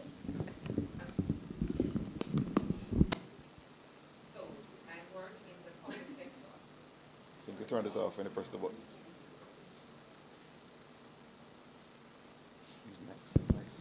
So, as a public sector employee at the Ministry of Justice and Constitutional Affairs, one of our vision is to utilize technology to make sure that our citizens get better access to justice. Well, you're talking about the readiness assessment and where we are and how we're moving forward with the governance structure. In a digital literacy survey some years ago, it was unearthed that we are not prepared to move forward because we don't understand the basic things that make us ready while having the guardrails in place. So it means that we need to have the digital literacy, which is some foundations in cybersecurity, which people don't want to participate in. So my question for the team here, beautiful panel, and the great thought that has gone into this is, how are we going to pair the AI readiness for the population with the the security conscious framework that they need to have in place, we need to have in place, so that we're able to maximize and not misuse the technology that we have at our fingertips. In particular application to the public sector worker who is using AI the wrong way already without the data governance structure in place. Once you have the word data privacy, cybersecurity, and all those things in there, it's always hard. It's difficult. A number of us who've been in the industry for a while have been out there talking about the importance of data protection and cybersecurity for decades. And every single week, there's an issue with somebody clicking on the wrong link, or somebody just out there with their phone talking about all of their private business and walking up and down the whole of the house that they live in or the neighborhood. And they're pushing out their own data for what? I don't know, for clicks, for giggles, for likes. It's a hard balance. But it's a balance that, I'm the former chair of the Data Protection Oversight Committee for Government. It's hard because of a wide range of reasons, and I love what what you ended the conversation a while ago. Church. So have to include the church, right? It has to be involved, because where was knowledge coming from 1,000 years ago? The nobleman and the clergyman, right? The prophet, as was said. So trying to build this trust in a balance of the government plus the user, the citizen, It's the heavy push up the rock, the heavy push, that pushing that big boulder up up the hill, that we're all doing. I don't know if you have an easier answer. So the way I look at things is collaboration. So it can't be that a civil servant behind a desk is writing policy for the nation. So we have to have stakeholder engagement. We have to look at all the pillars. Yes, data protection is critical. And yes, persons don't understand that what you post online, people can stalk you and follow you. There are certain, I mean, big people do it and take pictures of all sorts of places they are. If what you're doing is putting breadcrumbs. And if you want to be a target, you will be a target. So has to be an educational, role where persons, not only the young, but the old, everyone is educated on what you do and what you don't. And again, the guardrails must be there. I mean, China did the worst thing, but is it the worst thing by putting up the Iron Curtain and blocking all satellite feeds and curating their content? Why are they doing that? There's things like that. We have to just have those hard conversations. It's too much freedom to access something that we need to look at how we regulate. So these are some questions I have for persons. Oh, sorry, Prof. No, go ahead. I think Prof. Waller, again, in one of his throwaway lines, which, shouldn't really be throwaway lines, actually focused us by mentioning quantum. And all of this thing about training our people and preparing our people, that's very important. I think quantum computing is going to scuttle all of that. And the reason I'm saying this, I actually believe we need to prioritize, as part of the defense mechanism, some investment in like Judas AI, because a human in the loop is clearly inadequate and insufficient. As we are talking about developing AI and deploying AI, we're going to have to focus a lot of investment in AI helping us to guardrail AI. My term for it now is kind of Judas AI for the time being. AI informing on AI. Because, one of the things you were asking us is, how are we going to distinguish between what is real and what is fake? We're already having a problem with that, with what is really nascent artificial intelligence. We're not at the singularity as yet. If I was to just add to that conversation, data has always been the fuel for AI and whatever is happening just now. Now, AI competency has to include data competencies. And the interesting thing is, I'm sure the 6% of the population that is using AI, there is a lot of data leaks happening. How many employees are using AI in their workplace and uploading reports, doing things which are going all over the place? You don't even know where it's going. You're not using the subscription with the paid version, so you don't even have, that it's not, at least in the paid versions, they're telling you that they're not using your data. In the free versions, you don't even know that. So there is a lot of data leak which is already happening, and people are unaware of that, and hence the AI competency framework without a focus on data will be quite stupid and foolish, I would say, because data is the fuel, and we have, I just love working with data as a data scientist, and I think it's something we really need to focus on. And that is what people have also been doing in making AI smarter. With just generative AI is just one thing, but nowadays people have been fine-tuning their models with their own data. You can do, a RAG, some other kind of an implementation, which you're using your own knowledge sources, what I call the modern-day knowledge management system. So your local contextual data is important, and that we will have to include in any kind of AI competency framework that will be, I guess, implemented and rolled out to our entire population and public sector. Pat?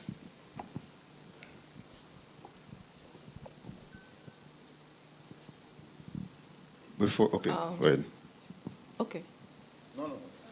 No, I just want to say I'm really proud to be a member of SALISES at this point. I want to congratulate the team, SALISES, for the very important work and for this kind of critical conversations which show the need for interdisciplinarity, which is what SALISES promotes.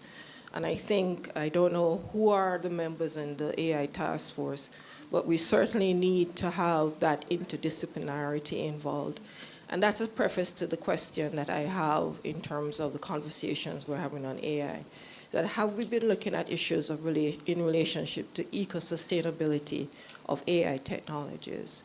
Because that's a very important concern globally, that AI is having a very negative environmental footprint in terms of its energy usage, its water usage, in terms of e-waste, and related problems in terms of environmental security.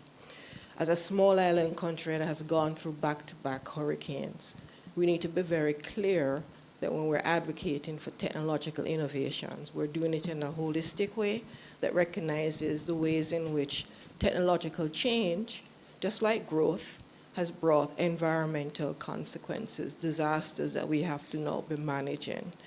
And these are some of the issues I think that we need to keep in mind when we're looking at the adaptation process for things like AI becoming at the center of, in a sense, remaking what Jamaica can be and what Jamaicans can do in the future.